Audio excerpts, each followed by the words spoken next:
Krishna, Hare Hare,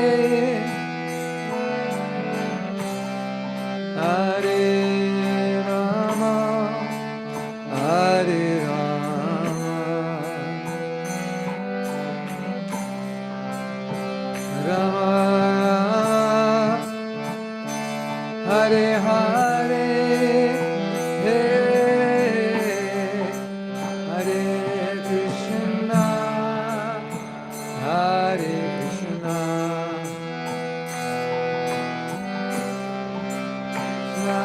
Krishna, Hare Hare, Hare Rama, Hare Rama, Rama Rama, Hare Hare, Hare Krishna, Hare Krishna, Krishna Krishna, Hare Hare, Hare Rama, Hare Rama, Rama Rama, Hare Hare,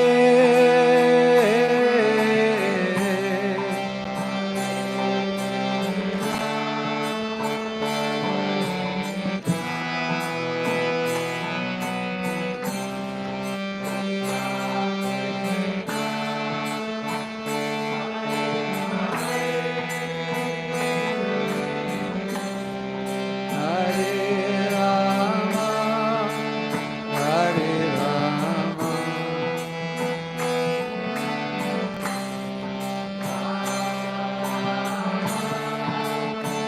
Hare Hare, Hare Krishna, Hare Krishna, Krishna Krishna, Hare Hare, Hare Rama, Hare Rama, Rama Rama, Hare Hare, Hare Krishna, Hare Krishna,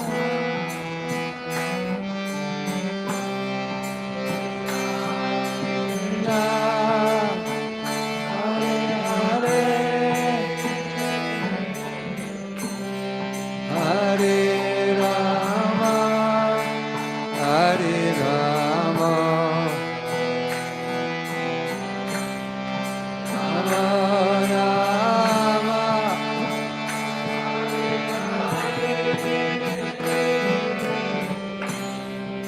Hare Krishna, Hare Krishna, Krishna Krishna, Hare Hare, Hare Rama, Hare Rama, Rama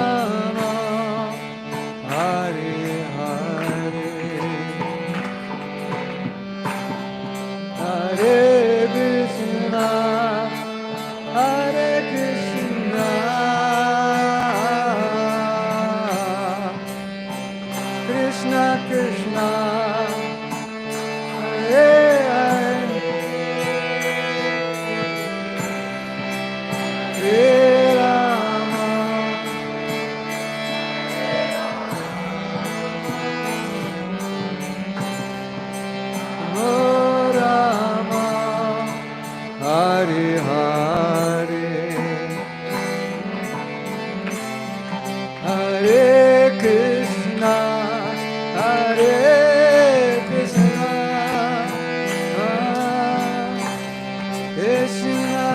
Krishna, Hare Hare, Hare Rama, Hare Rama, Rama Rama, Hare Hare, Hare Krishna, Hare Krishna, Krishna Krishna, Hare Hare, Hare Rama, Hare Rama,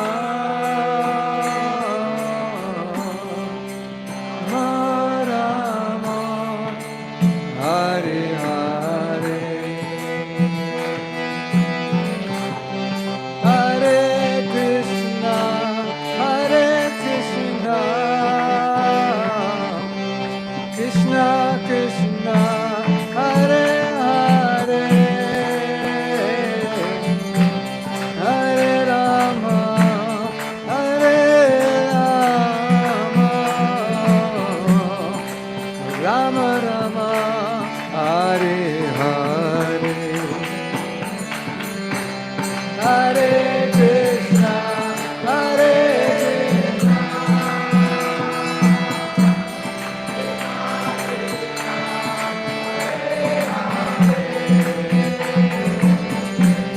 Hare Rama, Hare Rama, Rama Rama, Hare Hare, Hare Krishna, Hare Krishna, Krishna Krishna, Hare Hare, Hare Rama, Hare Rama, Rama Rama, Hare Hare, Hare Krishna,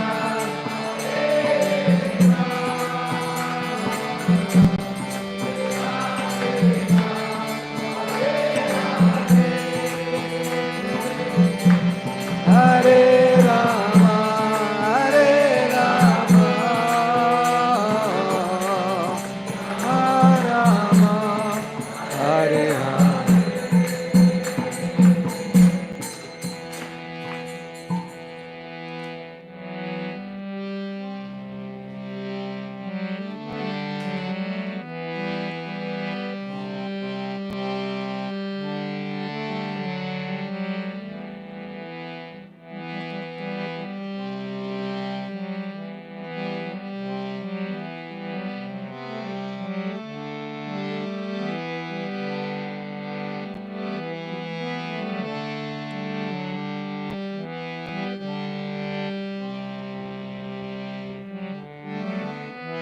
Jai Gopamanande, Hari Hari Bol. Before we begin, I'll just ask if you have any questions or doubts, confusion, or all three simultaneously.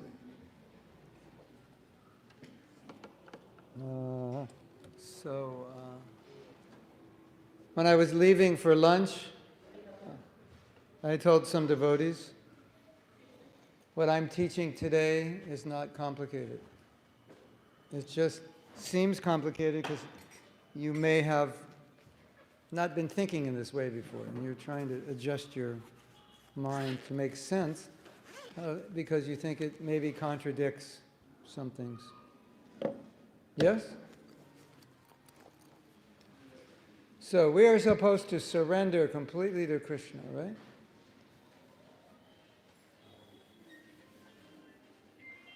Should you surrender your intelligence?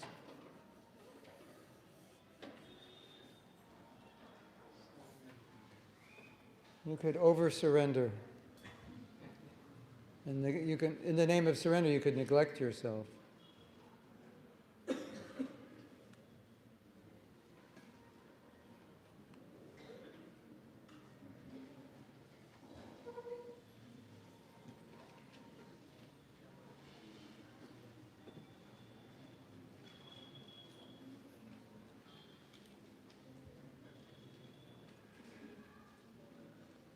Okay, we have to plug this in, right?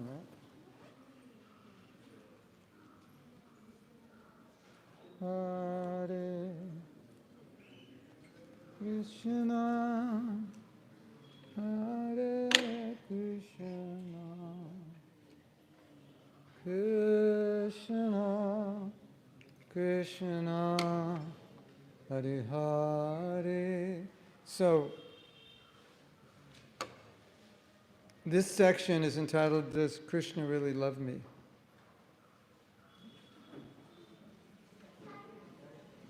So,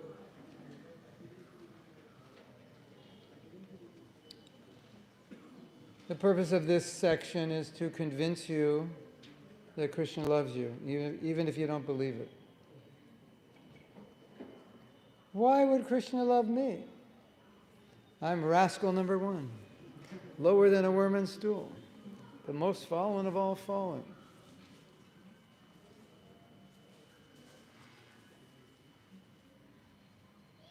So what do we have to do to show my screen? Because it's not showing the PowerPoint. That's not my screen, I don't think. Is it?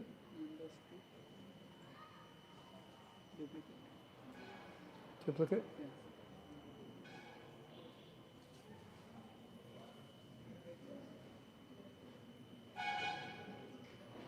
That's not the screen I want to show, though. How do we get the full screen?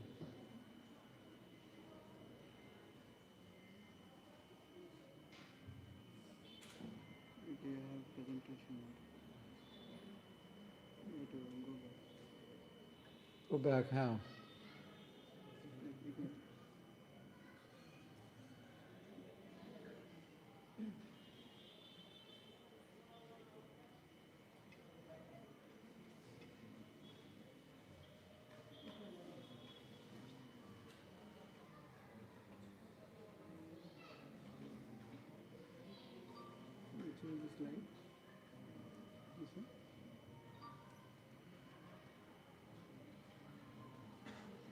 Oops.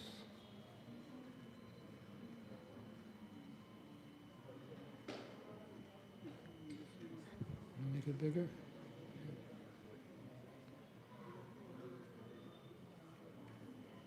Okay. All right.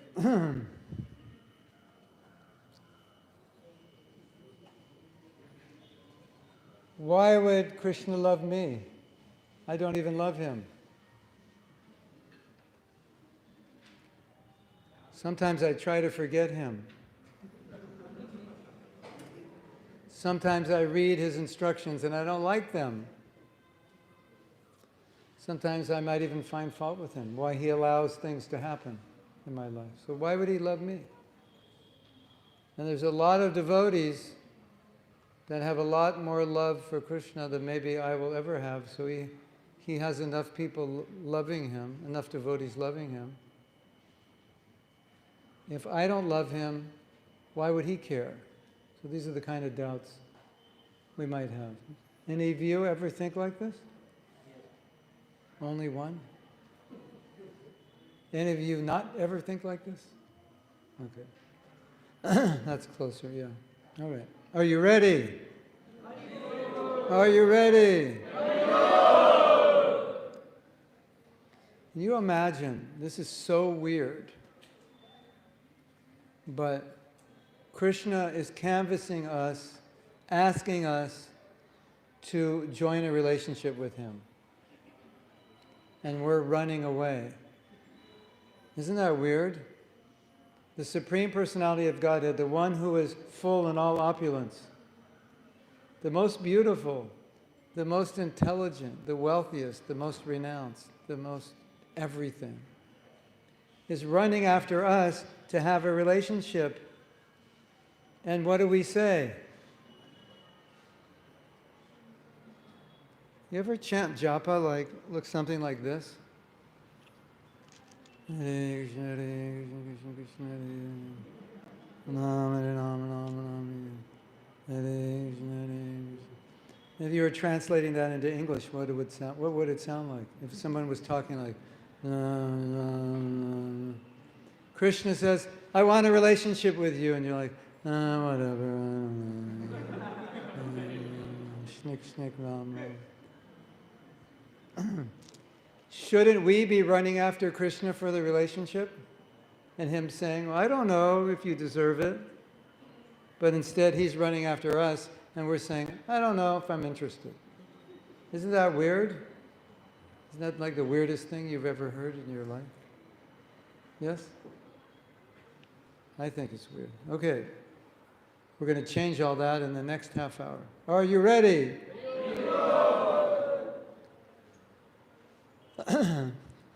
Krishna wants you. Self-love is nurtured by accepting that Krishna cares about me, loves me, and wants a relationship with me. So here's a little mantra. I love myself because Krishna loves me. Let's say it together. I love myself because... Okay. So let's meditate on this. Even if you don't believe Krishna loves you, I will convince you he does, so just believe it for now, so we can kind of go more deeply, more quickly. So, Krishna loves you, right? Krishna loves you and you don't love yourself. Do you think that's a problem for him? Like you give someone a gift and they never open it up. You just keep it in their drawer, and then you find out a week later that they're not going to open the gift because they don't think they deserve it. Or because they don't think you really love them, or whatever stupid thing. Yeah. So Krishna gives you the gift of love. Don't you think he wants you to take that gift and use it? Krishna gives you the instruction how to go back to him. Don't you think he wants you to take those instructions, give those instructions to yourself, follow those instructions? So one of the best ways to love yourself is to take Krishna's instructions and follow them. That's what he wants. So I'm going to read that again. I love myself because Krishna loves me. Say it together. Love myself. Love myself because Krishna.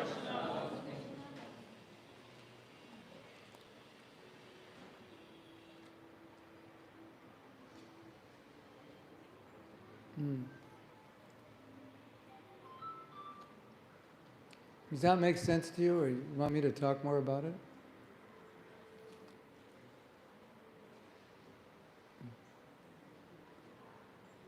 Don't you think it's wrong if Krishna loves you and you don't love yourself? If Krishna wants to give him to you and you don't think you deserve it, don't you think that he doesn't like that? Krishna comes to speak Bhagavad Gita. He knocks on your door. Hello, this is Krishna, I have Bhagavad Gita. You say, sorry, I don't deserve it. You can go to the next person. Maybe they're more worthy than I am.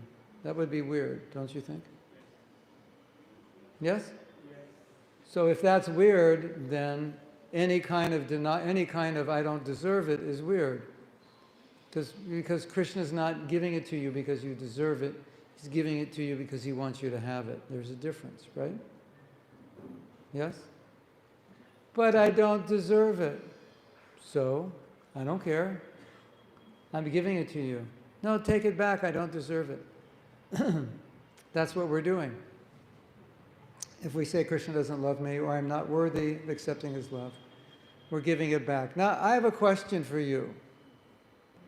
If I had in my bag enough rupees to give you all 1 million rupees each, how many of you would not come and take it saying, I don't deserve it?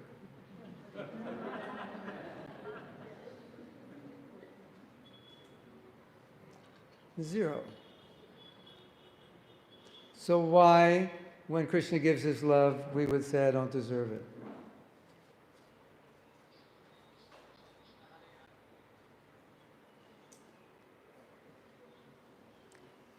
And as we know, Mahaprabhu gives mercy to those who don't deserve it. That's his mission, right? So if Mahaprabhu comes to give mercy, Krishna comes to give love, who are we? What right do we have to say I'm not qualified? What right do we have to deny it? And therefore, what right do we have to think, oh, I'm not worthy, I don't like myself, Krishna doesn't like me? That's offensive, isn't it? Isn't it? Yeah. Okay. This slide is entitled, I am not good enough. If you feel you're not good enough, then who are you not good enough for? It probably means you don't feel good enough for yourself. But if you sincerely try to practice Krishna consciousness, you are good enough for Guru and Krishna. The belief that I am not good enough to be loved by Krishna has nothing to do with bhakti, since bhakti doesn't depend on material qualifications. Bhakti depends on your desire and sincerity. So here's a little mantra. I'm good enough for Guru and Krishna when I try to sincerely practice Krishna consciousness. Let's say it together. I am good enough for Guru and Krishna. Try to sincerely Okay. So I'm trying to make the point, if you say I'm not good enough, you probably mean, or partially mean, I'm not good enough for myself. I'm not acceptable to the standards I have for myself. And because I'm not acceptable to myself, I think I'm not acceptable to Krishna.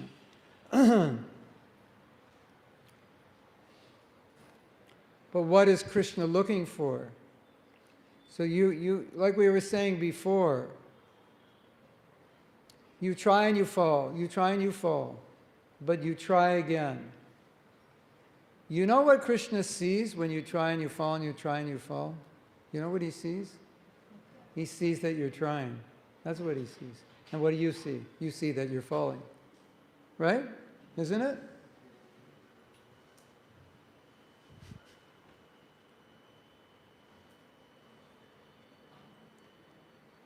And Krishna may have a different standard of perfection than we have. Because for Krishna, perfection is your trying. For us, we have some material idea of perfection. I didn't do it perfectly, so maybe it's of no value. No, but you perfectly tried, and that's of value to Krishna. Now, there's a lecture Prabhupada gave, and he was explaining to the devotees the mood that we should be in when we offer prasadam. And he said, devotees should think that whatever I'm offering to Krishna has no value.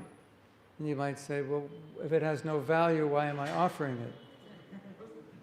And Prabhupada's saying, meaning, it has no value to Krishna because he created it. So you're offering one banana, one apple, one strawberry, and some yogurt.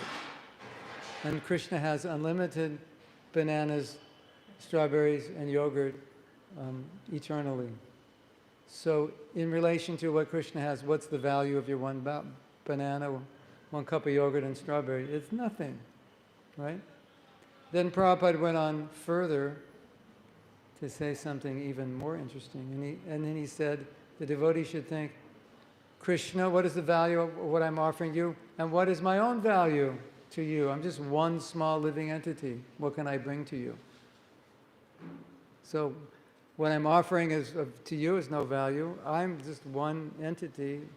What value do I have? You know, in today's market, I'm worth, you know, what? You know, few rupees, 108 rupees in today's market. You know, the body chemicals, something like that. And then Prabhupada said, but the mood of the devotee is, but Krishna, I brought this for you. You please accept it. That's the mood. So, if you're evaluating yourself on a certain standard of perfection that you think you need to be for Krishna, he's not even looking at that. To him, it doesn't mean anything. He's just looking at, are you sincere? That's all. That's really good news, don't you think? I can please Krishna by being sincere. That's good news. And the reason it's good news is because anybody can do it. Whatever your qualification is or lack of, whatever your education is or lack of, whatever anything you have is or isn't, you can all have sincerity. Just the desire. Sincerity means a desire to please Krishna. That's all you need. Wow, that's that good news? Turn to the devotee next to you and say, Prabhu, that's good news.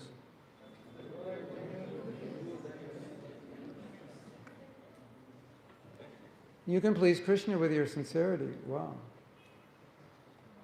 And then all you false humility devotees will say, Prabhu, I don't have any sincerity. Right? You're all thinking that, right? That's the PC, politically correct thing to say, right? I don't have any sincerity. Yeah.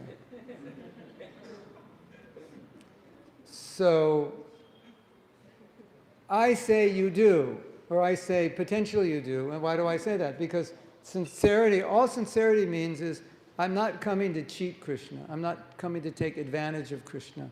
I'm just coming to serve him. For what reason? For his pleasure. That's sincerity. Krishna, I want you to be happy. Guru Maharaj, I want you to be happy. That's a definition of sincerity.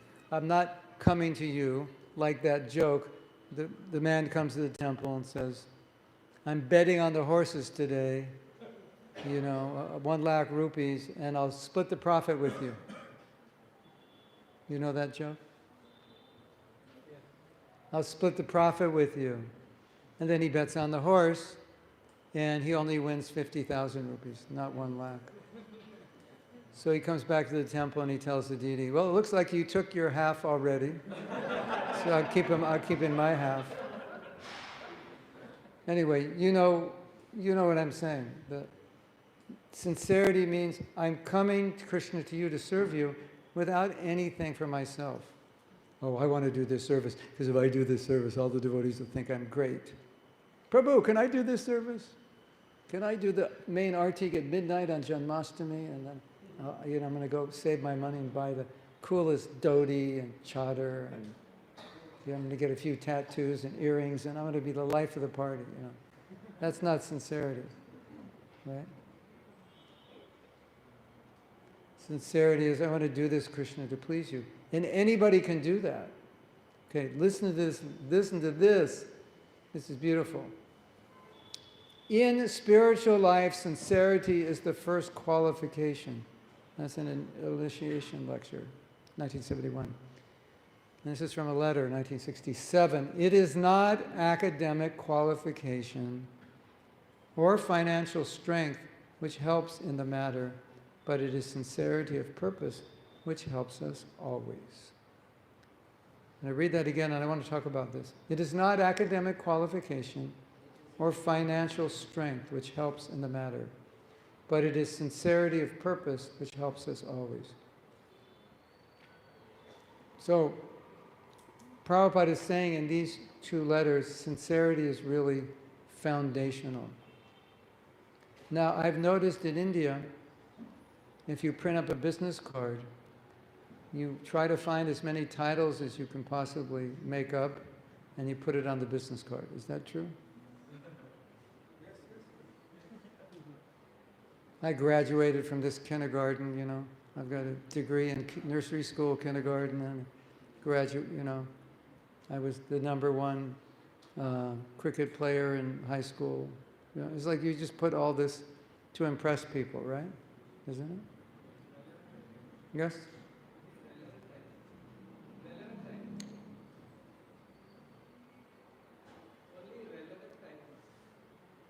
Relevant to what? To your job. Yeah. It's like in America, the poor people who want to look rich, they save all their money for 10 years and then they buy a big gold chain with a big cross. No wealthy person and no actually wealthy person would ever do that. Right? They just, just wear a t-shirt and jeans and no jewelry. And then drive away in their Ferrari or something. But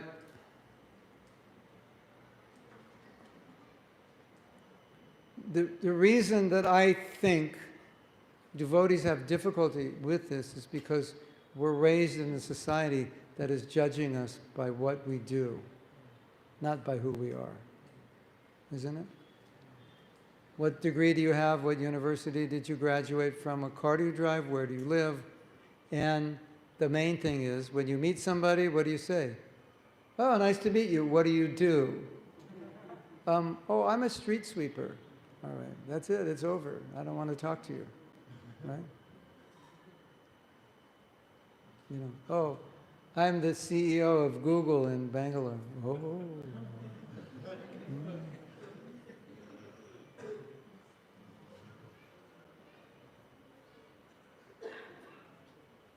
Isn't it like that? Like so being raised in a culture like that, it's very easy to think that Krishna sees us in the same way. So we may look at material qualification as what Krishna's looking at. So this quote is beautiful because he's not looking at that. What does he care? Like, Krishna's impressed that you're the CEO of Google. That's like impresses him. You come to the temple and he's on the altar and goes, oh my God, the CEO of Google has come to the temple. I'm so impressed. I don't think so. What do you think? Right? Or, some wealthy man. Oh, this wealthy man has come to the temple. He has so much money. Yeah. I read that in Vaikuntha, every person in Vaikuntha has more wealth than all the wealth in this world. Each person has that much. So, Lakshmi Sahasrasya Shambha Masevi Manam. It's like, who's going to impress Krishna with their wealth? Or, you're so intelligent. So, people in this world are impressed by these things, but don't think Krishna's impressed by these things, and don't think you're disqualified because you don't have material qualification. Krishna's impressed by your sincerity. So here's the story. You know the story, right? The squirrel wanted to help Lord Ram. Let's read it.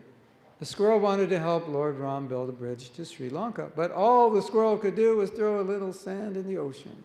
Since he sincerely tried to serve according to his capacity, Lord Ram has said his service was as good as the monkey's service.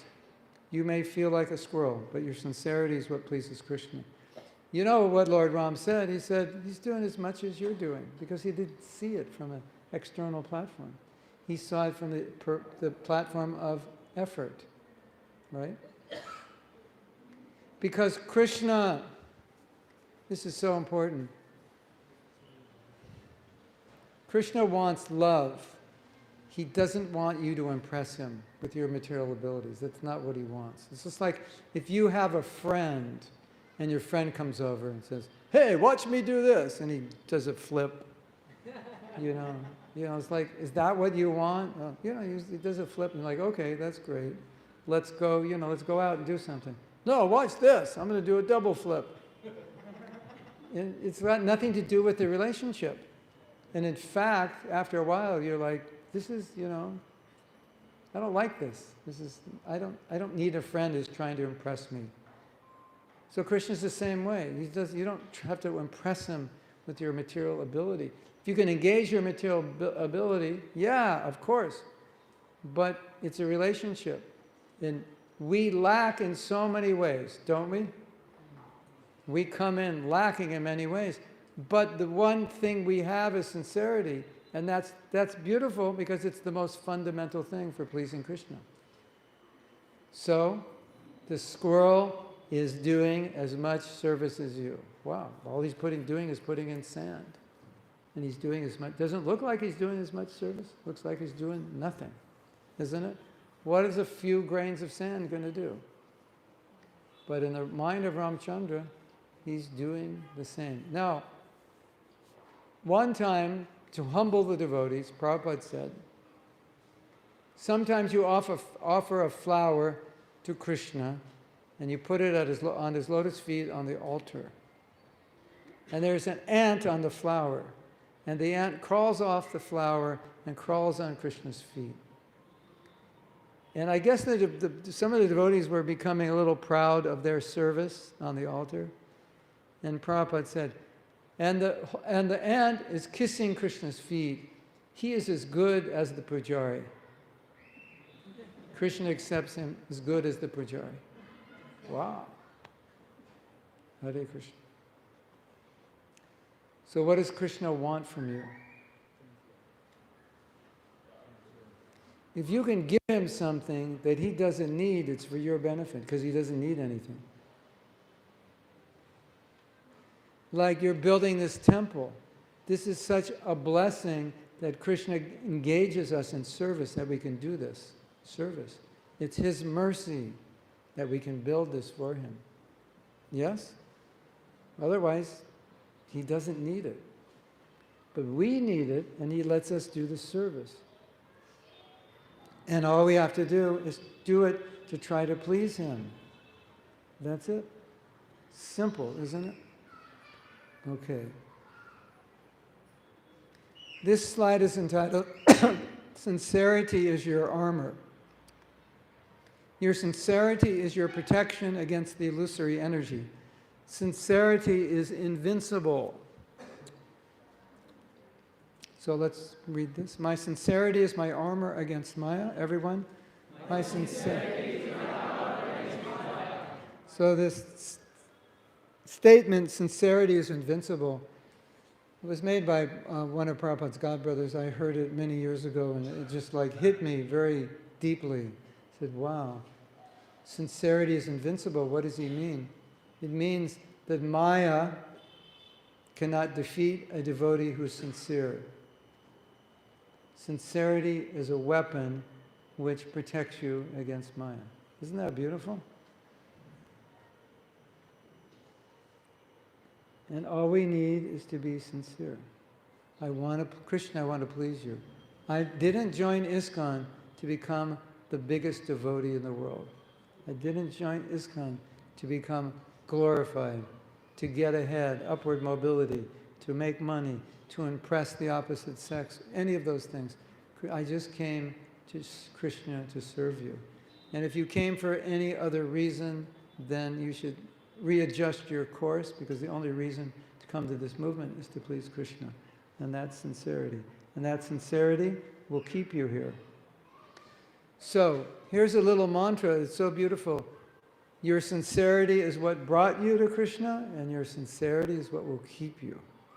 Isn't that beautiful? Okay, can you think of what was going on in your mind, and especially in your heart, when you first came to Krishna consciousness? Can you remember what you were thinking, what you were feeling? Wasn't it something like, I want to know God, and life is hard? Something similar like that? I want to know who I am. I want to know who is God. I want to connect with God. Or I need to. I'm desperate. Something. There was some, didn't you have some sincerity to know who is God, who am I? Yes? Or you just came for the pakoras? Prabhu was a little of both, I think. Pakoras were good, yeah. So that sincerity, something was there that brought you to Krishna, right? And that's the thing that's going to keep you going your whole life. Isn't that beautiful? Yeah, that's the next slide. So this is our affirmation. We can say together, it is my sincerity that brought me to Krishna consciousness, and it is my sincerity that will keep me in Krishna consciousness. Okay. I'm just going to explain these slides. It'll be faster. Anyway, you're looking at it, so I can't explain it, because you'll read it while I'm talking. Okay, so I'll read it. We tend to focus on our faults, which is why we may have difficulty understanding why Krishna would love us. He only sees the good in us and never forgets our service. In fact, Krishna cannot not love us. So it's an important point. Why would Krishna love me? Because he doesn't know how not to love you. You're his devotee. You're trying to serve him. He doesn't know how not to love that person who's trying to be his devotee. So this should solve your whole dilemma or questioning whether Krishna loves you or not. You are trying to serve him, and there's nothing in him to not love you. It's like impossible for him to not love you. So if you have a doubt, Krishna, why would Krishna love me? The answer is because he doesn't know how not to. And he has no reason not to. When Prabhupada accepted a fallen sannyasi back, the sannyasi was expecting to be rejected, like Krishna, Prabhupada told him, I can never forget your service. So here's a little mantra. I see the bad in myself, but Krishna sees the good in me. I see the bad in myself. Krishna sees. Now, this may be hard to accept, but Krishna actually wants you to go back to Godhead. Like Krishna is missing you. Wow. Wow.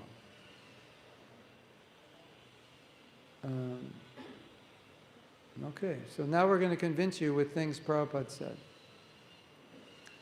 Krishna comes and he wanted to reestablish that reciprocal exchange of love, which is called bhakti. You love Krishna and Krishna loves you. Krishna loves you even without your love. Otherwise, how are you eating? If Krishna didn't love us, we'd all be starving right now.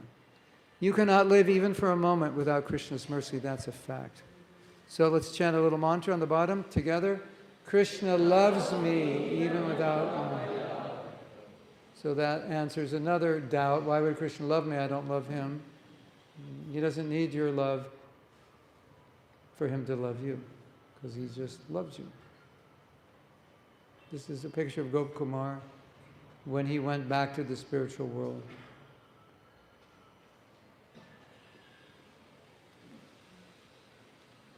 Similarly,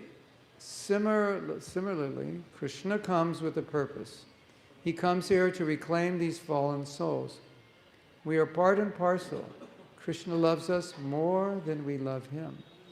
We do not love him, but Krishna loves. Krishna loves every living being. He says, Sarva yonishu konte asambhavanti murtayo yaha.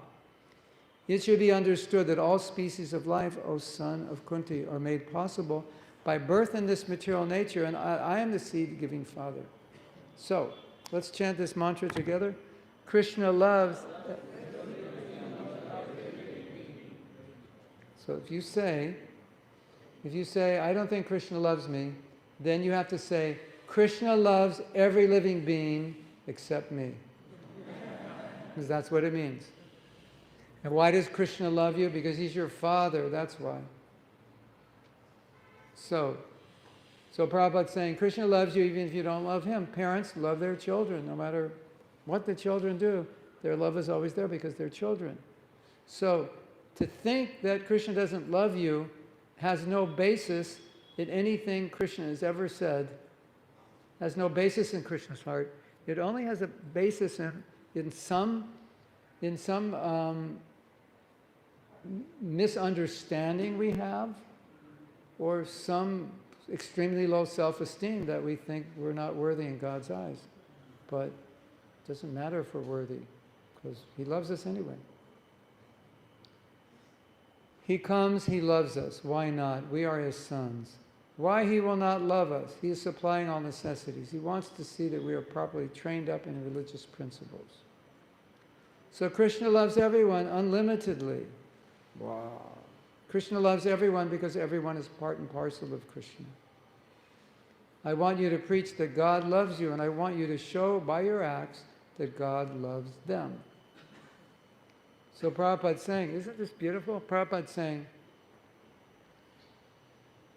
preaching means to teach people that God loves them through how we deal with the people, through our actions, show God's love through our actions. This is what Prabhupada wants us to teach people, that God loves them. How can you teach them that God loves them if you don't even believe he loves you? Right?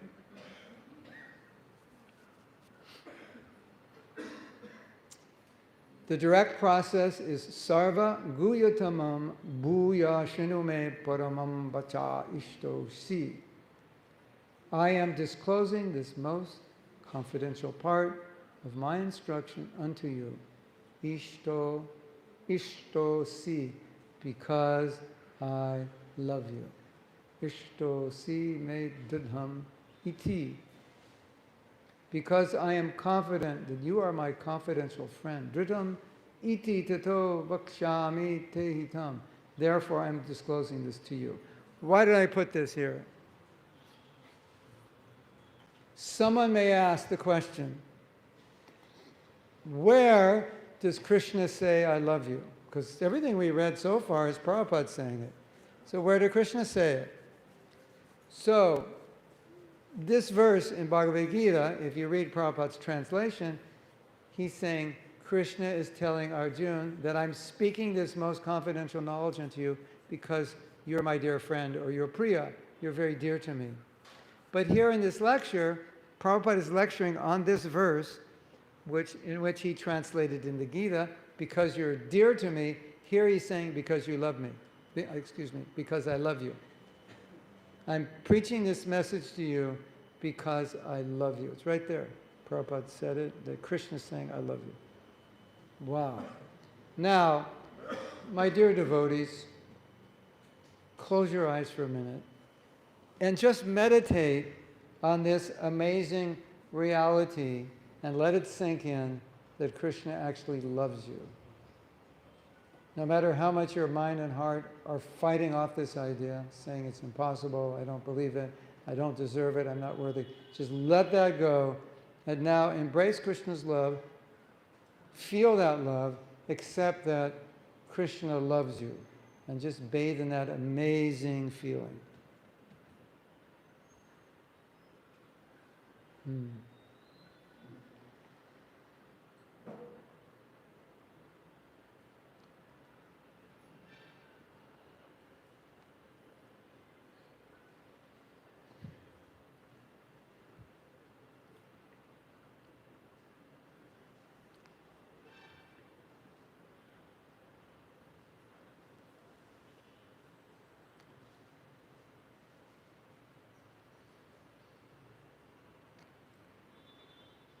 Isn't that amazing?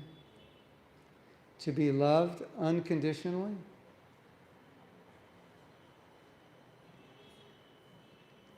You can all say, wow, that's amazing.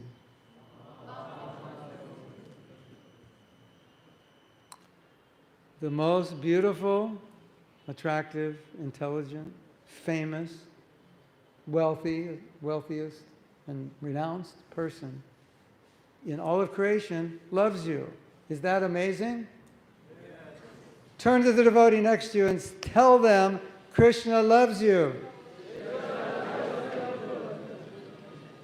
Say it like you mean it.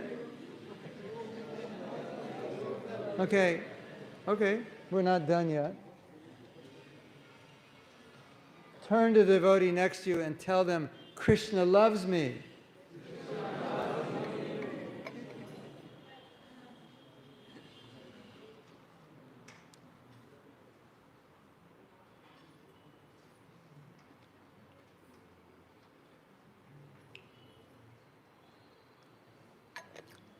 If Krishna doesn't love us, why did he speak Bhagavad Gita? You know why Krishna spoke Bhagavad Gita?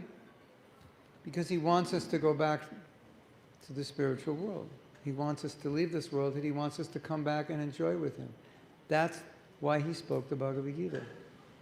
It wasn't to establish some dharmic principles. It was to get us out of here. And that's why he said, Sarva Dharmam Prityaja. Forget all the dharma. Just become my devotee. And just... So, now I want to make you feel bad. Have your permission?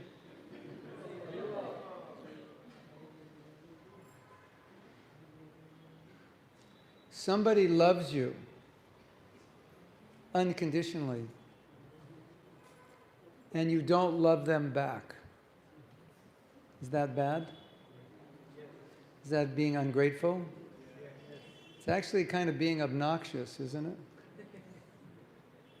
Isn't it? Like sometimes you'll see a movie, or maybe in real life, where a man is like madly in love with a woman, or a woman's madly in love with a man. But the person who they're in love with, just like, they don't care. It's just like, no, nothing, right? And all the friends are like, you're crazy. Nobody's going to love you like this person. What's wrong with you? And they all think there's like something wrong with you, isn't it? Like, how could you turn your back? They'll do anything for you. You'll never meet somebody like it. No chemistry. I just don't feel the spark. And everybody's thinking, you are completely crazy, right? Okay. So Prabhu, how you doing in your Krishna consciousness? I don't really feel the spark.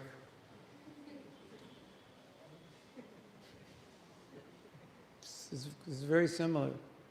Krishna's offering everything to you, and you're like, I don't know. That's bad, isn't it? All Krishna's asking is for your love, and we're thinking, I'll think about it, I don't know. That's a lot. Krishna, that's a lot to ask, you know. You want me to like give up everything and love you, that's a lot to ask. And Krishna says, well, just so you know, if you don't love me, you're going to give up everything for somebody else. So, your choice. Who you want to give it up for, right? But if I become a devotee, I have to give up so much. Well, you're going to give it up anyway. So, you know, might as well give it up to the right person. Okay. I'm going to do this exercise later. So here is some ways Krishna shows his love to us. He guides us from within. He gives us association. He sent Prabhupada. He gave us Prabhupada books. He gives us a guru. He gives us service, the holy name. He sends people to help us. He comes as the deity. Krishna arranged that we met the devotees. He puts us in situations to help us, gives us abilities and intelligence, sees only our good qualities, only acts for our welfare, gives us freedom to choose him, gives us a chance to go back to Godhead. And there are many more, but I couldn't fit them all in the slide. But, you know, so if anyone says Krishna doesn't love me, just read this list. Because how can you prove he doesn't love you? The only way you could prove he doesn't love you is if he doesn't give you anything. Krishna decides, I don't love anybody anymore, so tomorrow, no sun, no air, no nothing, because I decided I don't love you. You know, the material world's a prison, but it's kind of nice prison, you know, a lot of facility, you know, not so bad, right? So we're children, and so Krishna's like, okay, you want a playground? Here's your playground, you know, I'll make it nice. So many nice things. Listen to this quote. Krishna is always guiding us as super soul, but due to our forgetfulness, we do not understand that Krishna is our everlasting friend. So we have a little mantra. Krishna is my everlasting friend because he's always guiding me. You can say it together. Krishna is my everlasting friend because he's always guiding me. Okay, we've discussed what's on this slide. Considering how much Krishna loves us, we have no right to refuse his love. Considering how much Krishna loves us, we have no right to not love ourselves. Refusing his love is like refusing to accept a precious gift from a lover. Don't be afraid to open your heart fully to Krishna's love. It is going to be difficult to love yourself if you can't feel his own love. So now, is anyone not convinced that, if you're not convinced that Krishna loves you, raise your hand. Okay, what do we have to do to convince you? What's your doubt? I mean, if you accept he loves you, then you have to surrender? Something like that, or what? No, it's just that I don't feel it at all. Oh yeah, all right. But intellectually you accept it. No, in the slide where you showed that Krishna loves us because he loves Arjuna. He loves Arjuna more, that's a specific thing. He's loving Arjuna there. Of course you might say Arjuna is representing us. But if you take it like that, then he spent more time with Arjuna than he did with any of the other Pandavas per se, even in Yudhishthira. So how do I come to the picture? Because Prabhupada said, like you said, he said when Krishna's speaking to Arjuna, he's speaking to us. I mean, obviously Krishna didn't come just to speak to Arjuna. That was just a, stand-in for us. So when he says, I love you, Arjuna, it means I love... I mean, why did Krishna speak Bhagavad Gita? To get us back to him, right? That's why he spoke it, right? I mean, is that the object? That's the goal, go back to Godhead. So that means Krishna wants you to go back to Godhead, right? That means he wants a relationship with you. Now, are you reluctant to feel it, or it doesn't make intellectual sense so you can't feel it, or what's blocking it? No, it makes intellectual sense, but that's all. It doesn't, I can't feel the love. I can't. But something's blocking that. Something must be blocking that. I don't know what it is. You have to think about it. I can tell you what I feel right now. I don't know if it's correct, but I feel like it might be making intellectual sense to some degree, but not enough to get in your heart. It's like something's there that's like some doubt somewhere. It could be I don't deserve the love. Who knows? Oh, okay, it's not that. Then what do you think it is? Left to myself, I want to be there right now. Oh, because you're still here, you mean it doesn't seem like he loves you because you would be there by now, or you tried so much to be Krishna conscious? And no, but we don't. So one devotee wrote Prabhupada a letter and he said, why doesn't Krishna give love right away? It makes it so hard. And Prabhupada said, because you couldn't handle it. So Krishna comes to your house tonight, gives you love, and you come to the temple tomorrow and go, hey everyone, I have love. Put me on the seat, I'm giving class. It's like we can't handle it. We'll think we're the number one devotee, right? It's like, you could say the same thing, why does a kid have to grow up? It takes 16 years. Why couldn't they just go from 0 to 16? It'd be so much easier. And my sister majored in childhood education, and they said, there are systems in which you can teach kids to read at a very early age, before school. And she said they kind of grow up to adulthood in 5 to 6 years. And she said it really messes them up, because they need to grow slowly. So I think it's like that. Like you need to earn your right to go back to Godhead. If it's given too easy, then it's not going to work. Yes? Why is that the case if the only thing that I ever possess is my love for Sri Krishna? That is the only thing in existence that is there, dominant. Prabhupada says it's not an artificial position. Yeah, okay, why is it? Yeah. There's only one reason. You know that prayer by Prabhupada, he said something like, free me from my causeless unwillingness to serve you. It's like this just causeless meaning, from time immemorial conditioning. That causeless means it doesn't make any sense. Like this conditioning is so deep. I've been a devotee since I was 19. So it's really, maybe the last 10 years has given me a lot of perspective on what conditioning is, because I would think by this time it would all be gone. And a lot of it is, but a lot of it isn't. And I'm sometimes shocked, like, wow, this is really deep. And oftentimes you purify yourself, but you find that there was another layer underneath that I didn't know was there. And I've had a lot of realization about controller, enjoyer, because, we say Krishna is the controller and enjoyer, and we have that same mentality. But as I've gone on in devotional service, I've realized that behind every speck of material consciousness is the desire to enjoy and control, like Krishna. And it just maybe gets more subtle, but it's so deeply ingrained in us from unlimited lifetimes of trying to imitate him that he really wants us to earn the right. Because if we don't, and a few of the wrong people go back to Godhead, they're going to ruin the party. So it's like, they have bouncers, there has to be bouncers. Otherwise, you want to go back to Godhead and you find out some devotee you don't like is still contaminated and he's up there. And then you're like, I don't know if I want to stay here if you're here.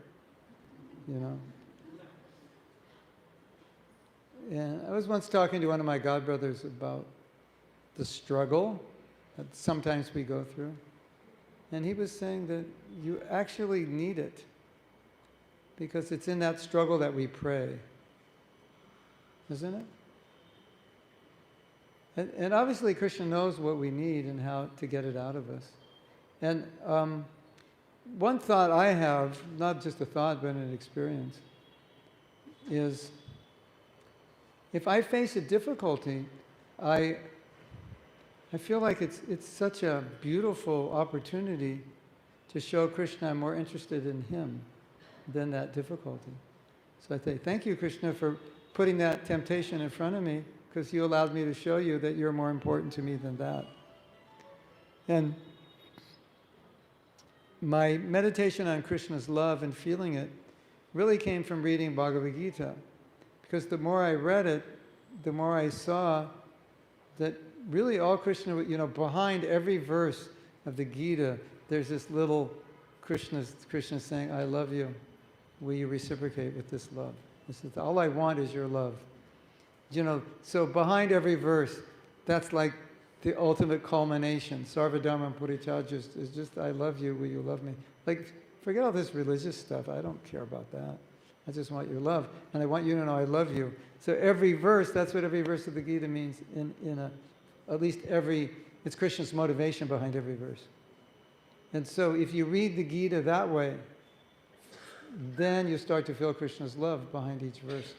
And there's another interesting thing, that this could help you also, help all of us, that you can read something to understand it in your head, and you can read something to feel it in your heart. So now when you read the Bhagavad Gita, you could do an experiment and say, well, this time or today, the next time I read Bhagavad Gita, I'm going to read it to feel what the feeling is behind Krishna's words. So it's going to bypass my intellect, and it's going to go to my heart, and it's like, what is the feeling? And I often just naturally feel Prabhupada's words because I saw him speak. And so I know what he feels because I was there. And so when Prabhupada's saying, be Krishna conscious, in this life, etc., I can feel Prabhupada's desire for us. He's like, come on, do this. This is good for you. And so if you allow yourself to feel, sometimes when you study, you'll experience and understand it differently. It's nobody really talks about this, but I've had amazing experiences reading Prabhupada's books when I didn't try to understand, but I just tried to feel.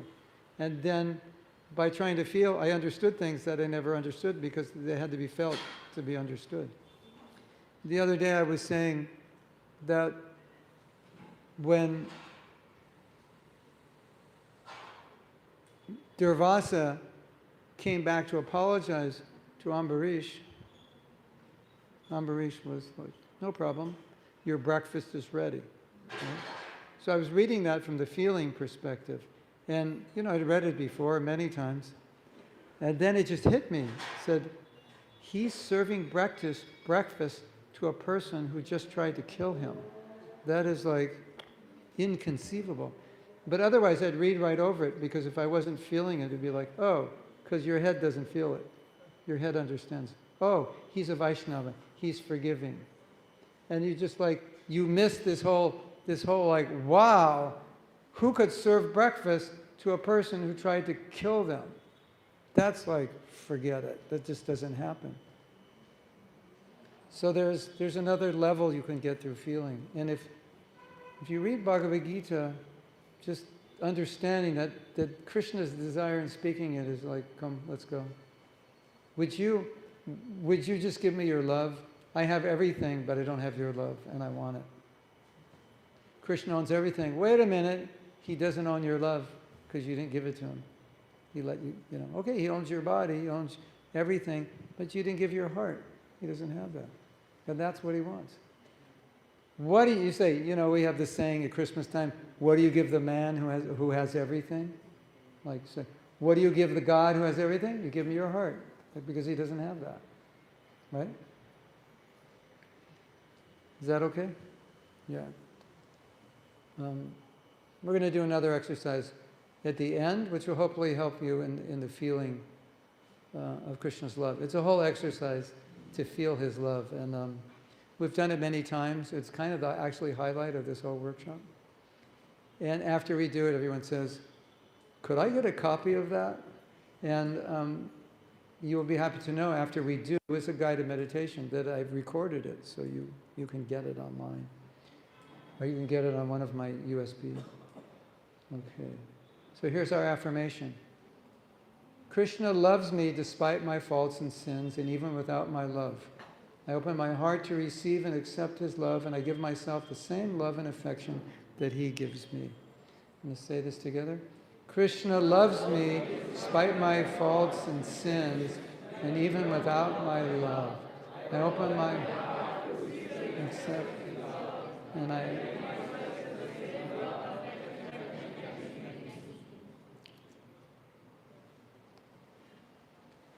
Beautiful. You want to take a break now, or you want to go on, go further?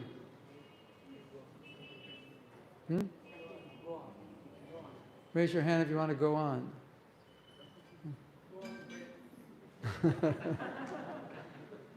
There's one more. I just want to make sure you're like all awake and fresh, because this next section is. Okay, this is about self-love, self-compassion, self-acceptance, self-love, and self-compassion.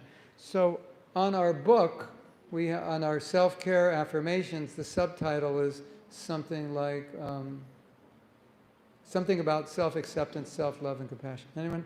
On the front of the book, what does it say? Subtitle? Can you tell me what it says? Deepening your self-love, self-compassion, self-acceptance. So I was reluctant to put that on the cover because I knew some people are going to read that and say, Prabhupada never taught that. Then I thought, controversy is good, so we'll keep it. But anyway, we'll help you understand why this is important. And we've discussed it before. Before lunch, we discussed this a little bit. We'll discuss it more. Self-acceptance is the refusal to be in an adversarial relationship with yourself. Lord Chaitanya accepts and loves us despite our faults. So we should not offer that same. So should we not offer that same acceptance and love to ourselves? So this is a continuation of what we've been talking about. Let's say this together. I offer myself the same love and acceptance as the Lord gives me. Let's do it again. I offer myself.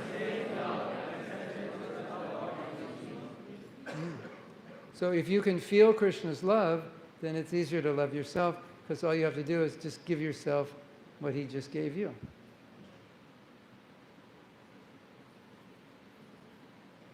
It's common to think that self-acceptance would cause us to become apathetic. Self-acceptance doesn't imply being lax or not trying to improve. Self-acceptance acknowledges our current limitations, challenges, and nature without self-condemnation. Thus, self-acceptance makes it easier for us to try harder because we create a positive relationship with ourselves. Being down on ourselves does not produce positive outcomes. Okay, let's say this together. I create a positive relationship with myself.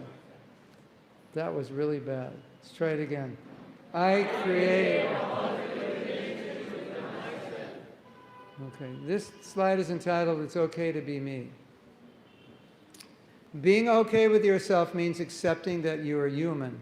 Negative self-talk causes discouragement, lack of enthusiasm, and or giving up. In this state, your service is negatively impacted. You can't give what you don't have. Being okay with yourself prevents you from descending into the I don't care mode. Okay, here's our mantra. Let's say it together. It's okay to be me. Tell the devotee next to you, it's okay to be me. Tell the devotee next to you, it's okay to be you. It's okay to be you. Okay.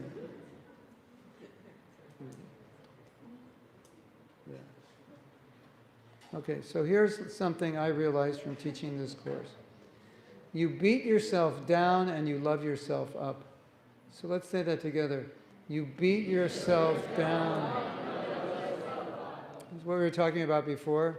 When you're hard on yourself in the wrong way, then it actually pushes you down. And when you're compassionate and accepting, it pushes you up because there's more energy and enthusiasm with self-acceptance and compassion.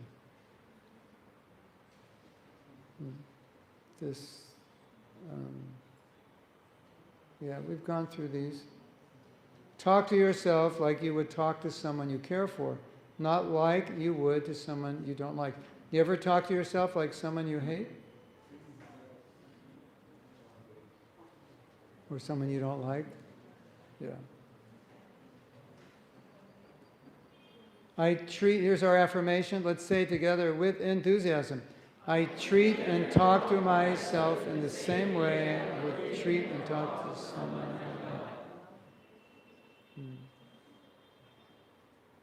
So, listen to this. Prabhupada's talking about loving ourselves. I love myself because I am eternal servant of God. Therefore, if I actually love myself, I must always engage myself in the service of the Lord. Here's our affirmation. Because I love myself, I always engage in Krishna's service. So, Prabhupada is defining self-care in this conversation, isn't he? If I actually love myself, I must always engage myself in the service of the Lord. That's self-love. That's how I love myself in the highest way. Here's another letter. I am thinking sometimes to love my body, my mind, like that. But real love is because I'm spirit soul. Therefore, I love myself. And why I love myself? Because it is a part and parcel of Vishnu. Therefore, ultimately, you love Vishnu. So here's a little mantra, let's say it. Loving myself as a soul is loving Krishna. Yeah. Okay. We usually chant japa in this mood, but here's our affirmation. Japa is my highest form of spiritual self-care. As I care more about myself, I care more about my japa. And as I care more about myself, I care more about my Krishna consciousness. So let's say this together. Japa is my... As I care more about myself, I care more about my japa. And as I care more about myself, I care more about my Krishna consciousness. All right, you want to do an exercise? Here are the questions. Find a partner, you can answer these questions.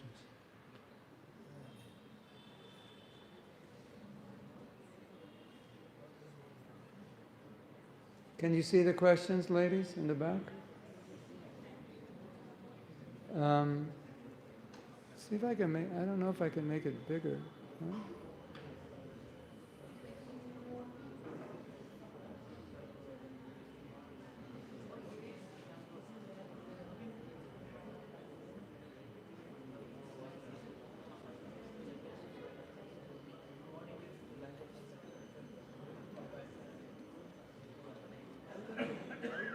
Better?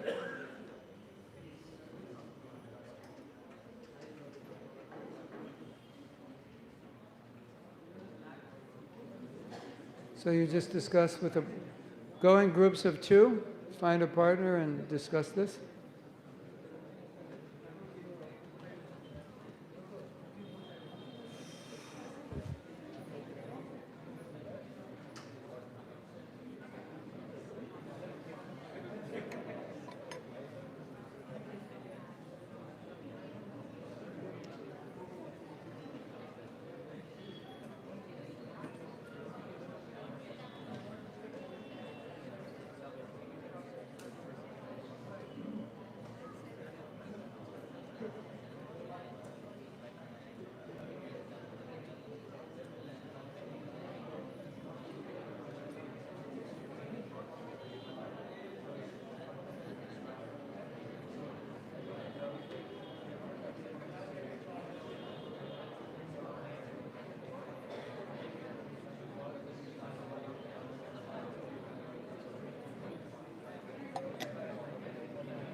Prabhupada says we have not experienced true love in the material world. It doesn't exist. True love in the material world doesn't exist. Now, how do I know Krishna's love if I have not experienced it? True love I have not experienced. So how do I experience Krishna's love? Facilities Krishna has given. Okay, I accept. Right? Where exactly? Lord Chaitanya, Huh? Lord Chaitanya's mercy is not love. Okay, I'm very grateful, but I don't. Grateful, I feel. Love, I'm not sure. Because if love is there, I will sacrifice. Grateful is there, Prabhu, thank you very much. And then I go, you do this. But if I actually feel love, I will surrender. Maybe we never tried to feel it. Maybe we need to try to feel it more. Because I have not experienced the material world. No, the love I have not experienced. In hundreds of lifetimes I have lived here. But I have not experienced that love, no. Prabhupada says it doesn't exist in the material world. Yes, mother's love comes somewhat close to it. But then I don't love my mother also so much. You don't It's all experience. commercial transaction in this world. You don't experience Karmic, the love. karmic. You don't experience the love going to Krishna. It's because we can't experience love, our love for Krishna, because we don't have it. Doesn't mean we can't experience His love for us. But I haven't. Open your heart to it. And one more thing is, We're you going said, to do an exercise. It's Madhu gonna- has gone through some of the important stuff. I just no, want to after this, Yeah, we'll do an exercise that will answer your question. okay, At least it'll try to. okay. I was going to say something. Yeah. Krishna says, I am boss, Bhoktaram Rajatam Sam Sarvaloka Maheshwaram. Don't touch anything, everything belongs to me. What? Isavashabdam Sarvam, Yatincha Jagatyan Jagat, Denata Jena Bhujita, Magrada. Don't touch, knowing who it belongs to. What? Wow, it's pretty heavy. Sarvaloka Bhujam, Yat Karoshi, Yat Apnasi, Yat Tuhosi, Daras, Yat Tapasasi. But you've been touching it He's forever. a slave driver. Exactly. Krishna is a slave driver. Yeah. That love means you become a slave to the person you love. There's no way around it. Well, he's heavy. You become a slave to something, your senses, your mind, your coffee, your tea. You become a slave to him. It's much better. I see you more like a salesman selling Krishna's love. What is your cutting? What do you get? You know, Prabhupada said preaching is like Sakya Ras. You tell everybody about your friend. So I'd like, here's my friend. He wants you to know him, and I'm just selling him to you. Yeah. Exactly. But you know, in Upanishad, the devotee prays, Kutosmara, Kutamsmara, please remember what I have done, please remember what I have done. Like that. He pleads. You know, you are so great, you are Kusan, you are this, you are that. There are so many venerable. That's the Upanishads, but for us, But I agree with you. Saying you read Gita's verses, behind that you can see Krishna's love. I agree with that. so it's a matter of And Krishna is- feeling it. Krishna is so liberal. He says, Ye yatamam prapadyante. He is so liberal. He doesn't say you love me this way. Ye yatamam prapadyante. So Krishna has got a lot of, and he also says, what kinds of people cannot come to me. Right? He says, Tamam tu jitra moda prapadyante narava maya. He is very he has put all his cards on the table. All But cards are on the if table. they change, he's ready for anybody, right? But he also says demons cannot come to me. He also says I throw them in the Papa Yonio again and again. I throw them Until in the they Papa. stop being demons. I need to sign something. Okay. Sorry, Maharaj, I stay far, so I have to travel back. Okay. My mom will become angry if I go late. You don't want her to become angry. That's not fun.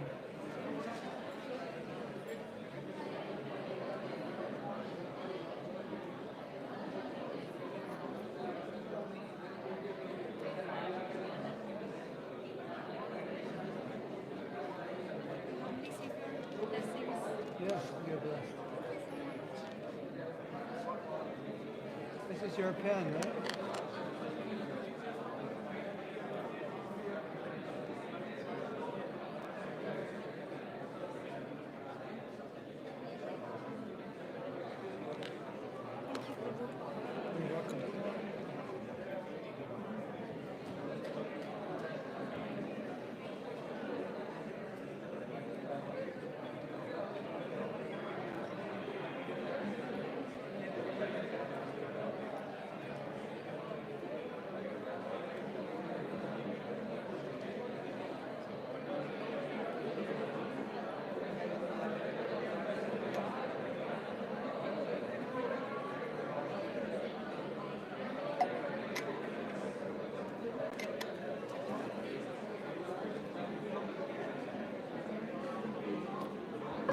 Okay.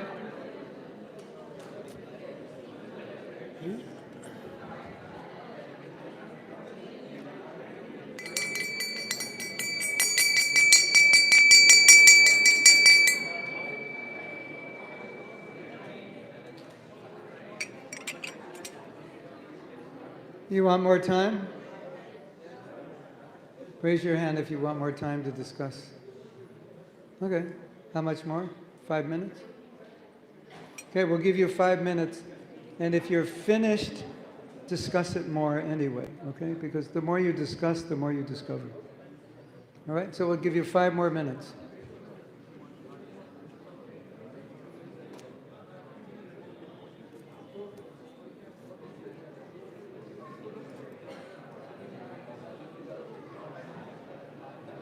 Oh.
Oh.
One more minute.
Shanti.